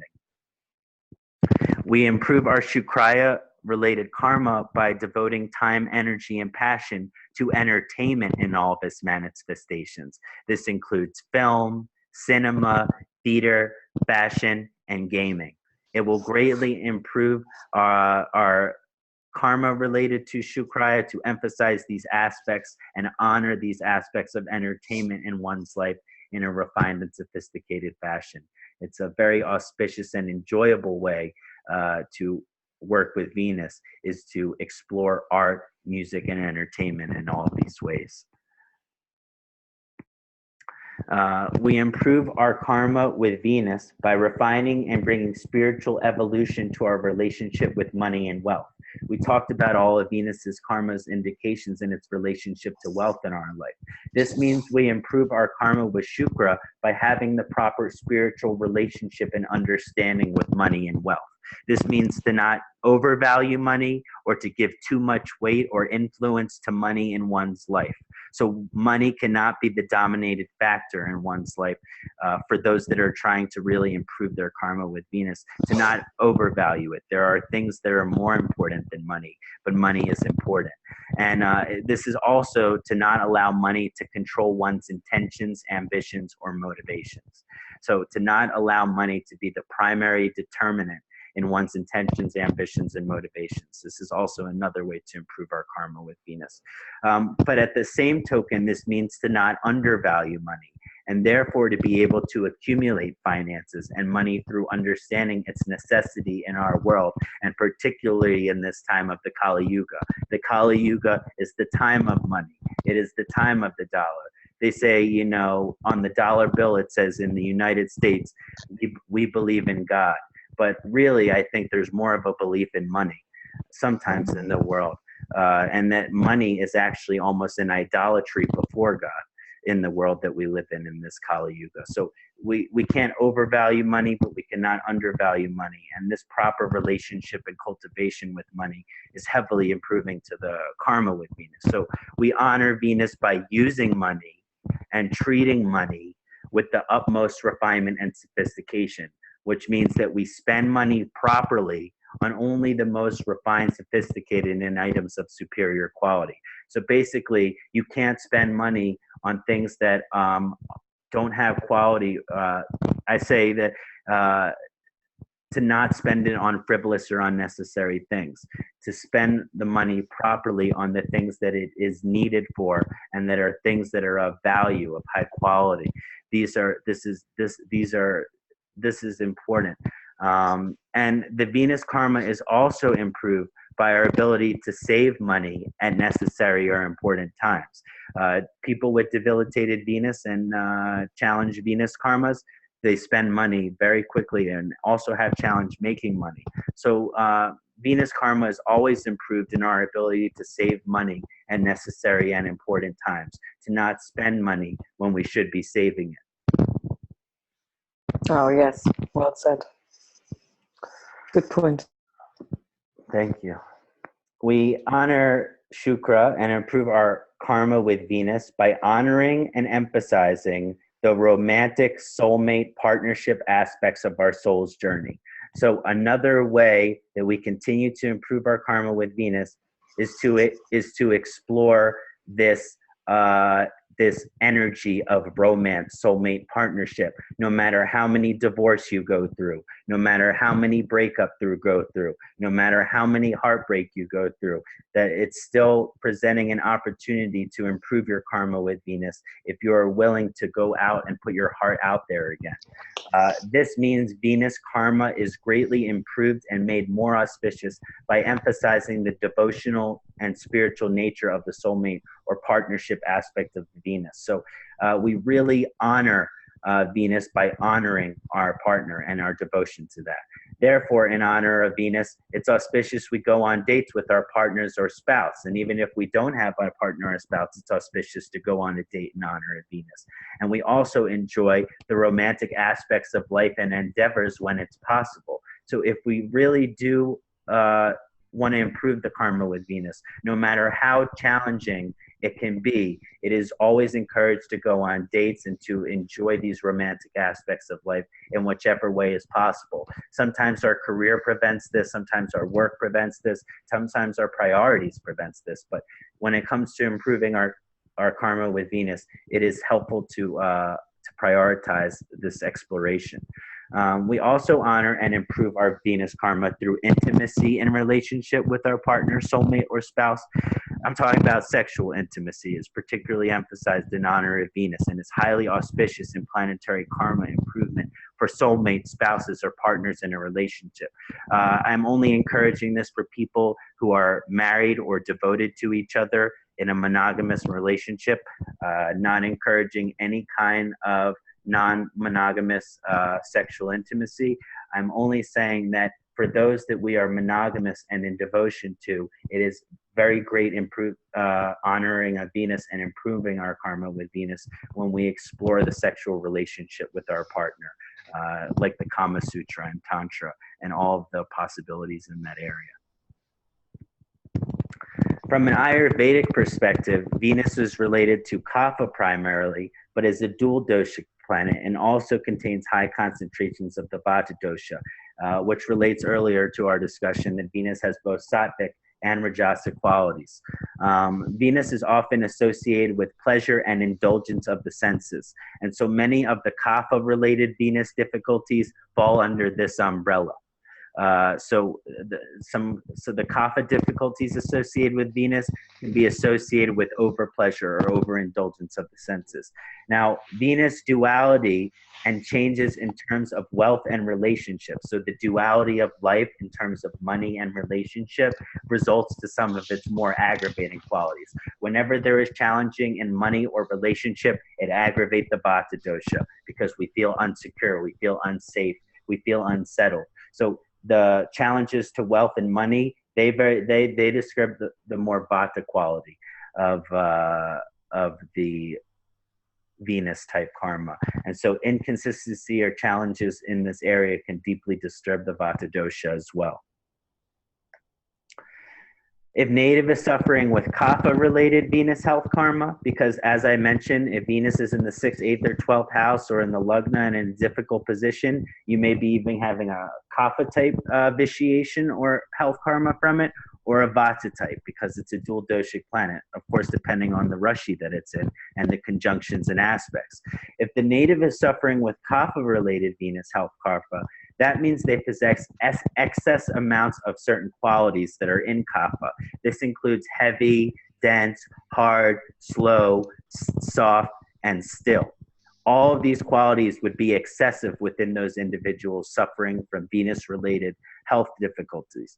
These qualities of kapha aggravation related to Shukra can be greatly remediated by emphasizing the opposing qualities of one life. So if there is too much of these heavy kapha qualities, it is important to invite the qualities of light, warm, sharp, and mobile. So basically, there's a warm, active sharpness that counteracts the kapha-related difficulties that relate to Venus. So basically, if someone is having a kapha-type Venus difficulty, which they are eating too much, they are drinking too much, they are smoking too much, then they can really benefit by exercise and intellectual activity. This is activating sharp and mobile. So basically, there's a counteraction there that is very beneficial. If the native is suffering with Vata-related Venus health karma, which often comes up as well, which means they would have excess amounts of light, dry, rough, cold, clear, and mobile within their system. The qualities of Vata aggravation related to Shukra can be greatly remediated or balanced by emphasizing heavy, warm, soft, and slow. So if Venus is causing the duality and is causing unsettledness, fear, instability, insecurity in one's life, then we heavily pacify these energies by adding heaviness in one's life, warmth in one's life, softness in one's life, slowness in one's life. These energies are very balancing to the Vata type difficulties of Shukra. Now, for kapha-related Venus health difficulties, you want to do Lungana, lightning therapy, such as Ayurvedic Vamana, fasting, and sobriety are all very supportive. And I always encourage for the Venus-related kapha dushtis, Purnarnava, Kutki, and Gugalu. These are great herbs for Venus kapha-type difficulties, Purnarnava, Kutki, and Gugalu, and can be very supportive for Venus-related kapha-type difficulties. Now, you have to know if the health challenges you're facing with Venus are of a kapha or a Venus nature. If they're of Vata nature. If they're of a Vata nature, you do not want to be taking these kapha herbs. It will be heavily aggravating to your system. Now, for the Vata-related Shukra health difficulties, it's more important to do Brahmana therapies, nourishing, building therapies, such as the internal use of oil/ghee, taking internal ghee, taking Shatavari ghee, taking Vidari ghee, and also oil self-massage, Abhyanga, are highly encouraged for Venus-type Vata dushtis. The herbs Vidari, Shatavari, Jadamansi, Ashwagandha, and Kapikachu can all be very supportive for the more Vata-type Venus health difficulties. And again, if you are suffering from kapha-type Venus difficulties, you do not want to be taking these Vata herbs. They will only exacerbate the situation. So it's important to understand in understanding our own health influence from Venus. Is it influencing kapha in a more negative way or Vata? Because that's how we will know how to treat it properly.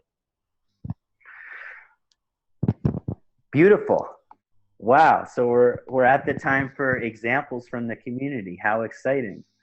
It's been so an honor to discuss the beauty of Shukraya and how to work with it. And let's take a look at some examples from the community. What do you think of a 5-minute break? Okay. Just to drink something, to refresh, and we continue in 5 minutes? That sounds perfect. I'm going to go get a glass of water. Yes, that's what I thought. Namah Shivaya. I'll be right back.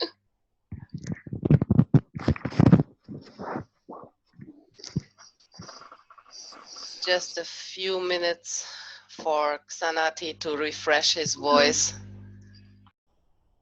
Right? So we are right back. Just a few seconds.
Namaste, everyone.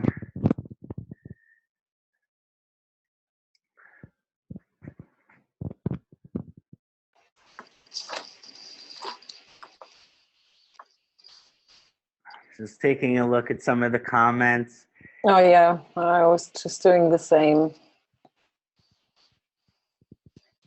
So I guess wearing the ring on the thumb is a no-no. I've never been instructed on thumb rings, but I have seen them. What I've heard is the small finger. Did you mention the small finger? Pinky, yeah. The pinky, yes. Did you? Okay. Yeah. And actually, the pinky or the ring finger. Yeah, especially with the feminine vibration, the pinky finger is very nice. Yeah, but if it's like focused on relationship, then the ring finger, I think. But I think if it's around something like wealth, then the pinky finger can be more beneficial. Okay.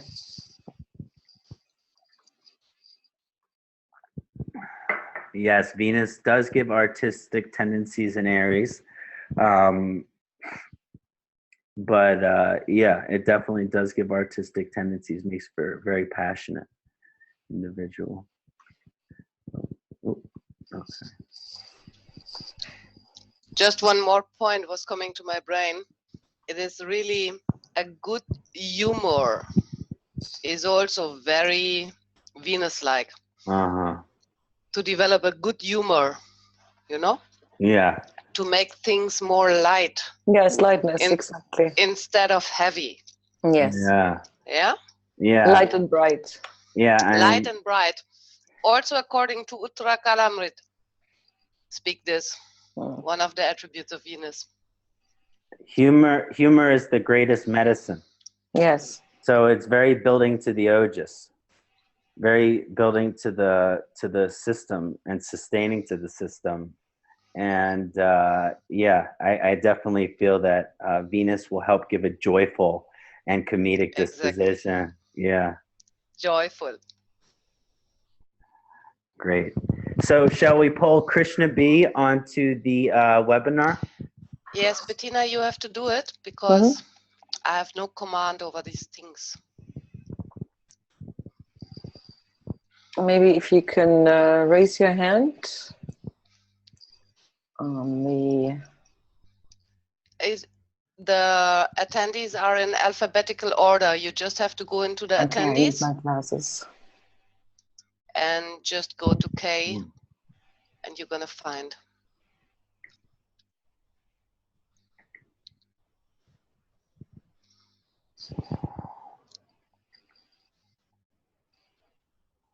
There's no K. No Krishna B. She didn't make it. No, No. Krishna B.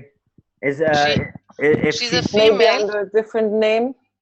Yes. well, If you're there, just raise your hand Yeah. on the webinar function. yeah, just say hello in the chat if you're here, Krishna B. We talked via email. Okay. So did she mention anything in the chat? I don't have that. Not yet. Okay. Okay, maybe we'll go back to her example if she announces herself. Right. Did a lot of work on that. Okay. Aditi Mahajan. Aditi? Yes. Let's look at Aditi's question. Okay, but I have no command. You neither. I can't Let me see. get anyone online. 1 minute.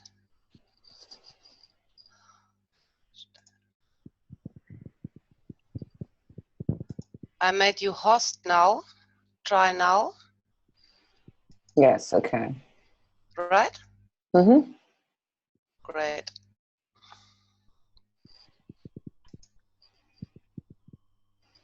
There is always slight difficulties with the Zoom. Yeah.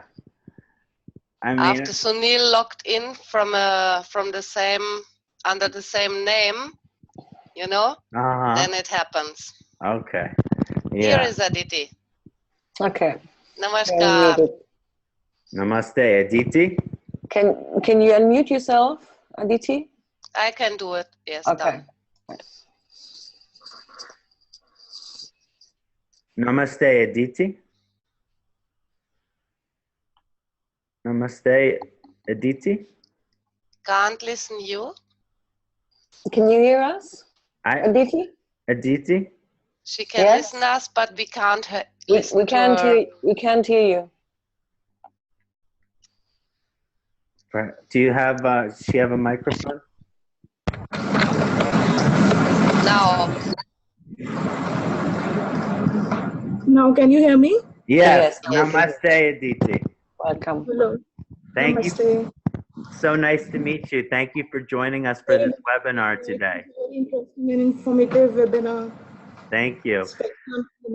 Every my query was very, deeply answered, like debilation of Venus and how to improve the karmas. Beautiful. I want to talk a little bit about how maybe we can help it specifically for you as well, particularly in your chart. But the original question you asked was to share the information on the debilitated Venus in the webinar, and we've certainly done that. And Yes. how are people with debilitated Venus characterized? Do they have less comfort, less beauty? What should people with debilitated Venus learn in life and improve in life? And I did think that we covered this in detail when we talked about the debilitated Venus, but I want to talk about it again specifically for your chart and to support you as well. Okay. This is your correct chart. You are Aquarius Lagna. Yeah. Yeah. Yes, I am. Yeah, and it looks like the Venus is debilitated in the 8th house. Yes. So With conjunction. yeah, with many conjunction, Sun, Jupiter, Mercury. Oh, and Mercury is very strong there. So your question of the karma and the potential to improve the karma of the debilitated Venus was one of my favorite questions. Actually, I spent before I even received your question, I spent more time talking about debilitated Venus than almost any other aspect because, like you mentioned, I feel it is so important, and there isn't as much information as there could be on it. Those individuals with karma of debilitated Venus have struggles finding balance and harmony in the world and opposing forces of duality for many lifetimes. So, excuse me, basically there is some difficulty from the past lifetime perspective in terms of these opposing forces and being on the extreme or dualistic side of these opposing forces. They don't necessarily have less comforts or less beauty in terms of quantity and accumulation karma, but more so will give too much spiritual or life value to those aspects of life. People with debilitated Venus need to focus strongly on a path of non-duality, Vedanta philosophy, which is a path of no extreme. This debilitation is naturally indicated to an extreme nature for many lifetimes. And so the greatest karmic improvement takes place in terms of finding balance, moderation, refinement, and sophistication in one's life, as well as all aspects of removing duality. So, in other words, to not overemphasize the external world, but to truly find its proper value to allow for the karmic and improvement and evolution with Venus. And so when Venus is posited directly in 8th house in your chart, this shows a karmic improvement and evolution is highly supportive of your mystical and spiritual path, particularly towards your advancement to moksha. So all of these dualistic challenges that you may face, even though they might be very difficult on the material realm, because Venus is in the 8th house, it is supportive of your spiritual evolution and your alignment towards your moksha. Okay. How does all of that resonate? Yeah, I can resonate very well to it. And right now I am living a, extreme kind of, I'm living in an extreme. Duality is there. Yeah. Vedanta lifestyle, no, not at all right now. But I'm looking very, I'm looking to, balance my life, bring harmony in it. So that's why this was very important to me, where I couldn't find any information also and anyone to guide me also. Okay, how can I improve my karma, Venus with karma with Venus, So, well, thank you so much for allowing me to help and support you, and I am so grateful that this information has been helpful for you. Thank you. It's a pleasure to meet you. Thank you so much. Welcome. Thank you so Bye. much. Okay, thank you, Aditi. So is Elaine here? Elaine, I think Fonseca. What's Elaine Bernardes da Fonseca? Thank you, Aditi. It was a pleasure to meet you. Namah Shivaya. Namaste.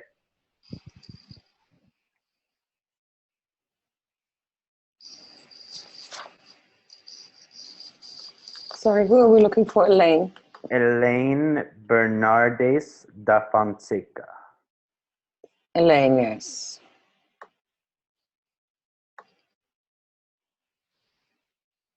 Namaste, Elaine.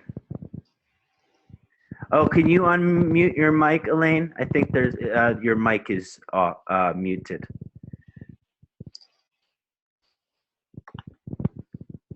I can't unmute her. You can't? No. Can she unmute it? Yeah. Elaine, can you? No, I cannot. You must with Madhura. Oh, I thought she just did. Oh, I thought she just did first. We got it. Good. Elaine? Did we lose her? No, Elaine? she's there. Oh. Hello. Oh, namaste, Elaine. Nice to meet you. It's a pleasure. Nice to meet you. Can you, okay, we have you clearly here. Wonderful. Okay. Just a little feedback. Okay. So Elaine, you asked 2 questions, which I would like to address for you.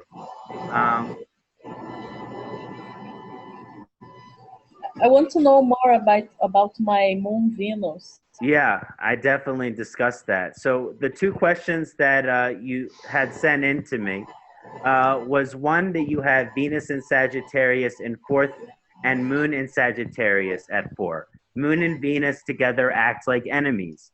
Can it represent another people of my family? For example, your mother had a problem with your grandfather and her mother-in-law and the sister of your father. So can these indications signify that? Yes. The second question is that Moon and it was a question, does Moon and Venus give financial problems? I have Venus in the star of Mula, which is a Ketu nakshatra, and I've had problems with beauty. I don't like and I don't have much money to wear good clothes and fashion clothes. In relationship issues, the moon is a lesser degree than Venus wins planetary war. Is it better or not? These are your questions, yes? Yes, yes. And I have you as a Virgo lugna with Venus and Moon in Sagittarius in the fourth house. Yes. Okay. So to answer your first question, yes, in a traditional context, the Moon and Venus are understood to have an enemy relationship with each other. It is not so much that the Moon does not get along with Venus, but more so that the Venus is too refined, sophisticated, and mature for the Moon's emotional oriented and often indulgent vibrations. Definitely with Venus Moon conjunction in fourth house in fire sign, which is Sagittarius, can show conflicts between female members of your family, particularly those which relate to the mother and grandmother, emphasized both by the fourth house and the Moon Venus conjunction in Sagittarius. So yes, your intuition was right. This can definitely cause difficulties between female members of the family.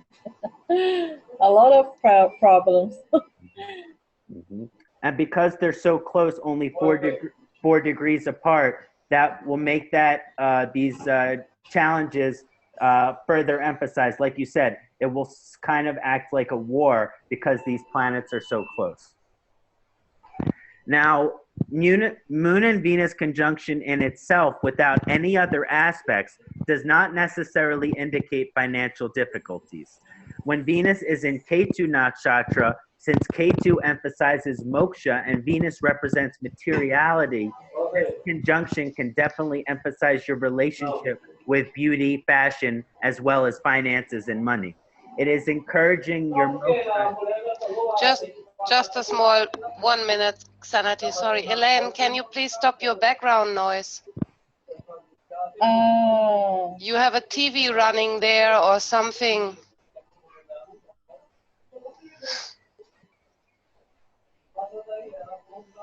I can't because I am in a coffee house. Ah, I see. You don't have a headset? Yeah. Okay, sorry. Good. Then we have to do it like that. No problem. Okay. So it is encouraging your moksha in relationship to the outside world. And the fourth house is a moksha house as well, so this moksha is further emphasized. In this situation, I would not necessarily consider this war a war that is best understood in terms of a win and a loss. So I'm saying that I don't think the best way to understand this war is to understand who's winning and who's losing. Rather, these two very feminine planets are coming together and saying that the unconditionally loving emotional aspect of you, as well as the aspect of you which enjoys the beauty and pleasures of life, must be equally honored for your happiness and success in relationship and other aspects of well. So this is a challenge, but it's really about uniting these two energies. But Venus is losing the war. Mm-hmm. Because Moon is in lesser degree. Yes. And okay, thanks. Yeah, but I feel that it's more about the harmonization of bringing those two energies into balance with each other, both the external world and the loving devotional realm. Thanks, Nat. Thank you, Elaine. It was a pleasure to meet you. Om Namah Shivaya. Namah Shivaya.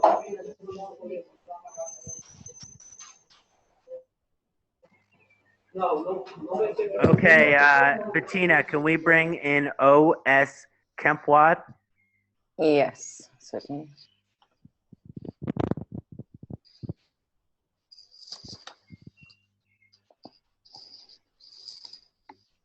He says yes, or she, I don't know yet. Yes, yes. Yes. Okay. We think technique is very fast, but it is not always. It takes a little moment, yes. Namaste, O.S. Can we unmute, Inga? I have absolutely no functionality after Sunil logged in. I may log out and log in again. Yes, I can hear. Oh, namaste, Ji. Namaste, Ji. Namaste, namaste. It's a pleasure to meet you. Thank you for sharing this enthusiasm of this webinar with me. Yes. I feel your energy and enthusiasm. You're a very bright soul. Yeah. So let's take a look at your question together, my friend. So you mentioned personally you have Venus in Venus is 5th Lord and 12th Lord in your chart. And last August, you lost your wife. Yes. In your late wife's chart, her exalted Venus was sitting in the 12th house and was Lord of the 2nd and 7th. And you asked, with the above karma, how would like to learn about the possibilities of overcoming such a difficult situation or karma? Yes.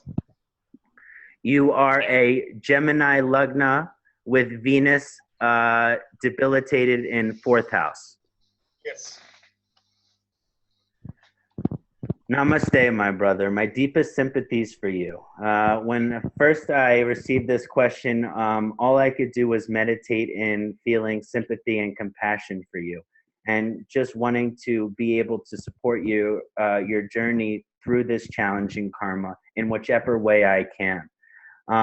Now, Venus debilitated in 4th house certainly has significations or indications relating to becoming a widow or the loss of a spouse or a partner, because the 4th house is a moksha house. So the debilitation in the 4th house could definitely show becoming a widow or the early loss of your mother, and definitely has these strong indications. So it is certainly a karma that you can see in the chart. Now, debilitated Venus representing extremism and duality in the experience. So this becoming a widow is a very dualistic experience and a challenging dualistic experience. And the 4th house being a moksha house with Venus, signifying the partner as well. So all these points I'm saying that I do feel and see it strongly in your chart representing through your 4th house. As also Venus is the rulership of your 12th house.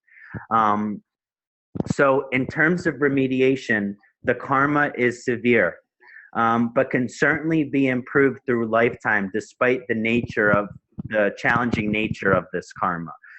Your ability to enjoy life properly is going to be one of the greatest things to remediate this karma. And we talked about some of those methods, but for you, I was particularly emphasizing your ability to enjoy art, music, and entertainment, and all of the beautiful things that life has to offer.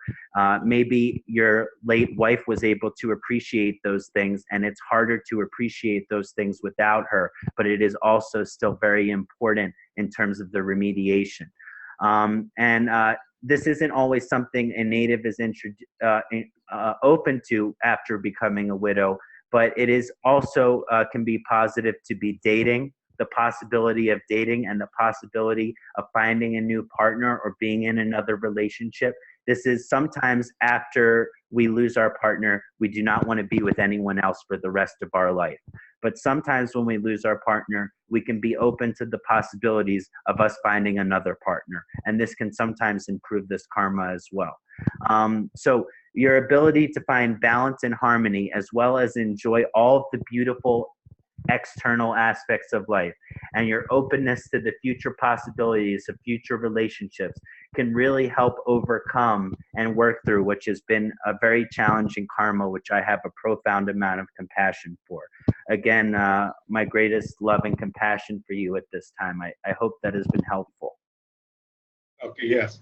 Yes, but since I have been also reading this through, just I thought of sharing that idea, what I learned from, I may be wrong again, and it is creating kind of insecurity feeling for whether I should go for a second marriage or not. Because one of my, my brother-in-law, in his chart also I saw that Venus is exalted in Pisces, and he lost first wife, a second did not work, and then third is he has got married third time. So again, I have gone through some of the charts where I don't know, somewhere it is saying better avoid that is to avoid that kind of painful experience again. Yeah, and that can certainly be showing up through the debilitated Venus. Earlier in the webinar, I mentioned how sometimes that we have to experience the duality for this entire lifetime to experience the not duality in this lifetime. And one aspect of the duality was that this was your soulmate in this lifetime, that person was your soulmate in this lifetime, and they energetically might be your soulmate for the rest of your lifetime, even though they're still not here. And it might not be until the next lifetime that there's the karma to really explore that. So I definitely could see the possibility of the energy going towards more of a, this was my life soulmate vibration, and kind of just working through that in a spiritual way. So both that approach, as well as getting out there and dating, yes, you put yourself in vulnerability to have this challenging karma manifest itself again. But you have the moon in the 7th house. So I was feeling that there would be a natural, very strong devotional nature to you and to the partner. So you will always be connected to your wife, is one of the things that I felt looking at your chart. And in that connection, I can understand how it would be challenging to make a new connection as well, when that connection is still strong, is still very profound. And the devotion. Okay. Now, one more thing I want to share with you, because now, since I'm moving into this space, there is a proposal, and I can see that in that chart, that Venus and Mars is in 12th house, because Lagna is Sagittarius, and there are many planets like only Sun, Jupiter, Mercury, and the Moon are in a Lagna, and Saturn is in 6th house, Taurus, and Ketu is in 7th house, Rahu is in the 1st house again. So again here I see a strong Manglik in her chart. Yeah. And the second, she has already been divorced, and it was a love marriage for her. So again, that is, she is very much keen whether to accept or not accept. I am in a dilemma. Yeah, and again, from the debilitated perspective, it is a movable karma. So there would be certainly the possibility for you to have another marriage or relationship. The possibility is certain there. But again, the choice is always with you. But the possibility of another relationship, I feel strong in your chart. Okay. Okay. But it will take some time. Yeah. Yeah. Fine. And you're also going in a Saatvik. So when Saturn leaves Sagittarius, it will be a very different vibration for you. So, so another 2.5 years, roughly 2.5 years, I think. Then. Yeah. And the Saatvik could also be showing the time in which you became a widow and the moksha of your wife. The Saatvik. Because the Saatvik is aspecting 7th house. Yes. Yeah. Yes. So, thank you, my brother. It's been such an honor to get to know you. Om Thank Namah you. Shivaya. Namaste. So just one more check if Krishna B is here. Did we ever hear from Krishna B? Okay, let's see. In between, there was nothing, I believe. Mm. No hello, so probably not arrived. Okay. Well, let's take some live questions then. Let's take some live questioning. Are there any? Because I Yes, can't have, access the question and answer panel. Oh, okay. Either. we have questions. Okay, I have the Q&A here. Okay, yes. Okay. So what would be the impact of the upcoming Venus transit to Aries for people whose natal Venus is 29 degrees of Pisces? Okay, so they're going to go through a Venus return. That's going to be very profound. And usually Venus return, these karmas in terms of wealth and romances, they will really bring it back to you very strong in terms of those energies. So it's the return of those karmas. Again, depending on the position, you said Venus is in Aries, so it's going to have a mixed effect. So there is a great potential for a mixed effect in terms of the karmas, in terms of your wealth and finances at this time of the return. But it could be a reorganization or reorientation to certain aspects of your future, which you need to be in alignment for your balance and harmony. Okay. Oh, wow. Now lots of questions coming in. Okay. Oh, okay. If I hit answer live, does that pull them in? No, it just shows that it's answered. Okay. That the question is answered. Okay. Let me go back and I wear diamond and silver. Okay. Some people like silver. There was another point to that, which I would love to say, just as it came now. Gold is very expensive also. White gold also, yeah? Mm-hmm. So, but one can put it into a very small white gold square, for example, and then on top of a silver ring. That would also work. Because gold and silver connect with each other, and on top the diamond fixed in a very tiny piece of gold. So that diamond will be held via gold, and the gold will be held via silver. So that will be much more cheaper. That's an interesting thought. Price-wise. But how about the stone having to touch the skin? Yes, it have to be open from down. Especially with Saatvik or benefic. Let's just use the word benefic, especially with benefic planet. Sometimes one of my astrology teachers says that he, on certain malefic karma, he closed the back as protection. Oh, interesting. Then why he wear the ring? To improve the relationship. So it's like the energy is not so strong then. Yeah, it's more like like it's like a homeopathic therapy. Yes? Yeah, exactly. It's like symbolic, I was gonna say. Okay. Yeah. Yeah. So like sometimes with blue sapphire, hessonite, cat's eye, my teacher Mahadev, he says, oh, maybe you don't want it to touch the skin, so you don't need that extra energy. That is Saturn, Rahu, and Ketu. Yeah.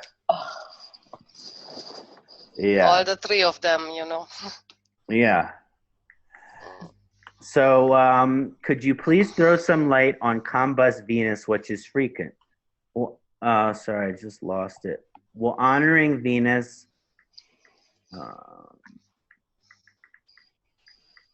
I just have to open this up. Okay, so could you please throw some light on combust Venus, which is frequent, asked Ramakrishna. Will honoring Venus through music or arts help such a situation? So when Venus is combust, first of all, Venus and the sun don't necessarily have the most positive relationship. When Venus is combust, sometimes what that means is our desire, our individual will, our ego, our individual self, our desire for power, our desire for strength, our desire for success, that these things overpower the enjoyment of life. They overpower maybe the relationship karma. They might overpower the financial karma. So basically, when the Venus is heavily combust, that sometimes our soul's desire for success and power can overwhelm Venus's traditional significations, and therefore kind of eliminate them or unprioritize them.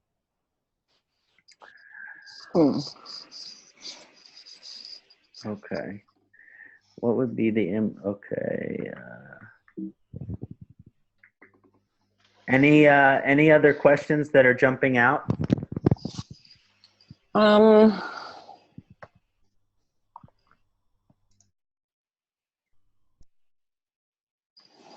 Please answer the question about exalted Venus, Maraka, and living on its planetary line. Okay, so living on an exalted Venus line in astrocartography. Is that the question? That's great. That's a great question. So Venus line in general for astrocartography is usually beneficial. Even people with the debilitated Venus, I find they do good by their Venus line. So the Venus line in general, it's a benefic line. Now, if Venus is debilitated and there are other malefic planets around there, it can be more challenging. But overall, the Venus line for the astrocartography is very benefic. When the Venus line becomes exalted, it shows a particular affinity to that place, which will be concentrated with incredible beauty, which will be concentrated with incredible pleasure, which will be concentrated with incredible joy. Now, of course, this depends on the position or house of the exalted Venus. But basically, this vibration will bring happiness and pleasure and encourages romantic potential, encourages wealth potential. And this could just be a very positive line in terms of the beauty and joy and happiness that this place will bring you. It is a place that enlivens the senses. I've seen exalted people with exalted Venus, and they have these exalted Venus lines in these beautiful places like, Spain and Greece and France and New Zealand and all of these interesting places that when they go there, they experience profound happiness and beauty. And if Venus is debilitated, you're still going to experience happiness and beauty there, but the karmas that relate to Venus might be more challenging, particularly the financial and romantic. So it's much more auspicious when the dignity of that Venus is at least in a friendly position. Sure. Very well. Okay. Could you please throw some light on combust Venus, which is frequent? I just answered that one, I think. Did we do that? Yeah. Let's take like one or two more questions.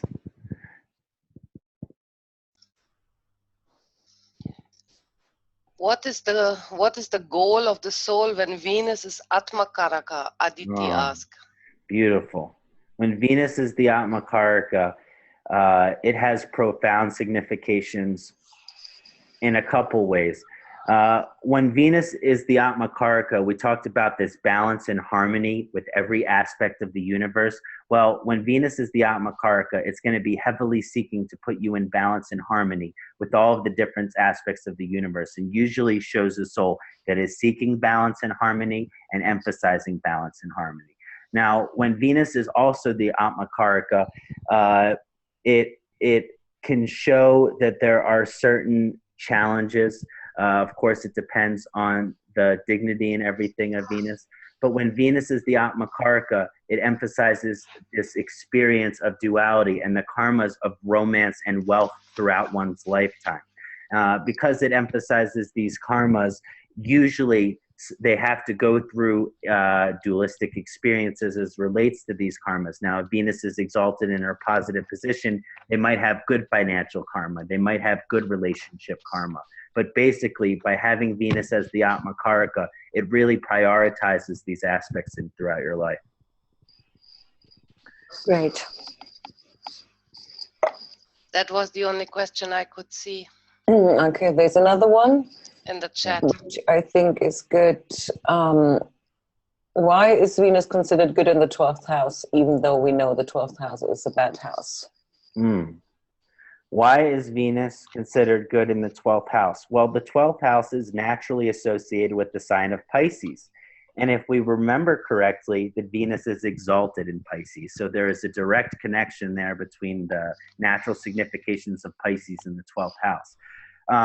Now, it is a very positive experience to have Venus in the 12th house, because Venus can represent our material experience, our relationship with money, our relationship with the opposite sex and our partners.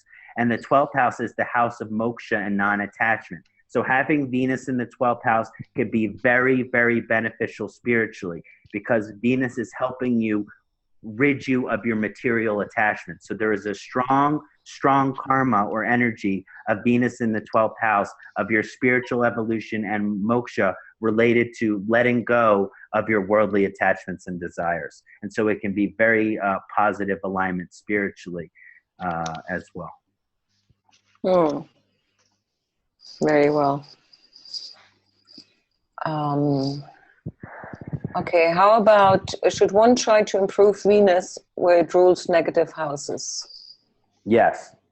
Well, my basic understanding is no matter what Venus is having an influence over, if you don't want to improve your karma with Venus in this lifetime, that's fine, but you'll just have to come back in the next lifetime to do it. It's kind of an overall philosophical idea that all of our karma that we're experiencing with these planets is inherited from our past lifetimes. And so we have a choice in every decision we make of whether we seek to improve that karma or just create more negative karma. But just because Venus can be challenging in the 3rd house, 6th house, 8th house, and these different vibrations, that doesn't mean that you don't want to work on these karmas. I actually might say that you want to work on them even more, because if you don't, they're just going to come back to haunt you in the next life. Yes, and especially since Venus is a benefic planet. Yeah. So. Yeah, definitely. It provides great pleasure to work with Venus. It provides great joy and happiness and love of life, joy of life to work with Venus. So even if the challenge is there, I still definitely encourage it. Right, great. There is also one question in the chat from Fanny Prasad. Is the role of Venus in Navamsha more than other planets, since the 9 focus is on marriage and also Venus is relationship as explained? What if it is benefic or debilitated? In the Navamsha? Navamsha. So it's actually very interesting, because very often I see it debilitated Venus in the birth chart and it's exalted in the Navamsha. Or right, yes. It's exalted in the birth chart but debilitated in the Navamsha. It's strangely common. And yes. I think that Venus does have particular significations in the Navamsha because of its connection to the romance and to the partner in that sense. Now, if Venus is exalted in the birth chart but debilitated in the Navamsha, it could show a very positive romantic karma for you and an extremely challenging romantic karma for your spouse. If it's debilitated in the birth chart but exalted in the Navamsha, maybe your partner has greater relationship and romantic karma, and you're the one that struggles it. So it kind of shows who is going to be the more sophisticated and refined and mature in terms of the approach to the relationship and in terms of the approach to the romance. So if it's debilitated in the Navamsha, then it might be the native that has the more maturity in the relationship. If it's debilitated in the birth chart, then it might be the spouse that has more maturity in the relationship. Interesting thought. Yeah. Yes. Yeah. Great. Okay. Thank you very much coming from his side. Shall we conclude? Yes, I think so. Okay, great. So there's just a few points about this this very in-depth webinar that I kind of want to just bring out and emphasize again in our understanding of the karma with Venus and how to improve it. So Venus, or Shukaya in Sanskrit, is the utmost authority and the greatest guru on the forces of duality that exists within the universe. While Venus' primary significations include love partnerships and wealth finances, it does not necessarily only reward these areas, but also expresses the duality of these aspects in our karmic journey and spiritual evolution. Venus represents the unification of marriage, but dualistically, we must know Venus also has profound influence on the passing of the partner or the divorce, as we saw with one of the examples today. Venus represents the achievement of artha and wealth in the native's life. But dualistically, we must know Venus also has profound influence on bankruptcy, career difficulties, and financial challenges. May we all come to honor the great guru of duality, Shukraya. May we all align with Shukraya's ultimate karma and intention for humanity, which is to become in balance, peace, and harmony with every aspect of the universe. Thank you all so much. Thank you, Kṣaṇāti. It was wonderful as usual. It's been such a pleasure to talk about Shukraya. Thanks to everyone attending. Yes. Bettina, Thank you very much. Yinge, Madura, thank you all so much. So deeply honored for your support and friendship. And to all of the viewers here today, so grateful and that you have attended this webinar. I'd like to give a special thanks to Sunil John for attending our session and saying hello in the beginning, and his constant energetic and emotional love and support for his team members and their Yes, work. absolutely. Thank you, and thank everyone who made this possible. I am deeply, deeply touched and moved by everyone's devotion to Jyotish. Wonderful. Thank you. Wonderful. Thanks, everyone. Namaste. Great day, great evening, great night ahead, wherever you are.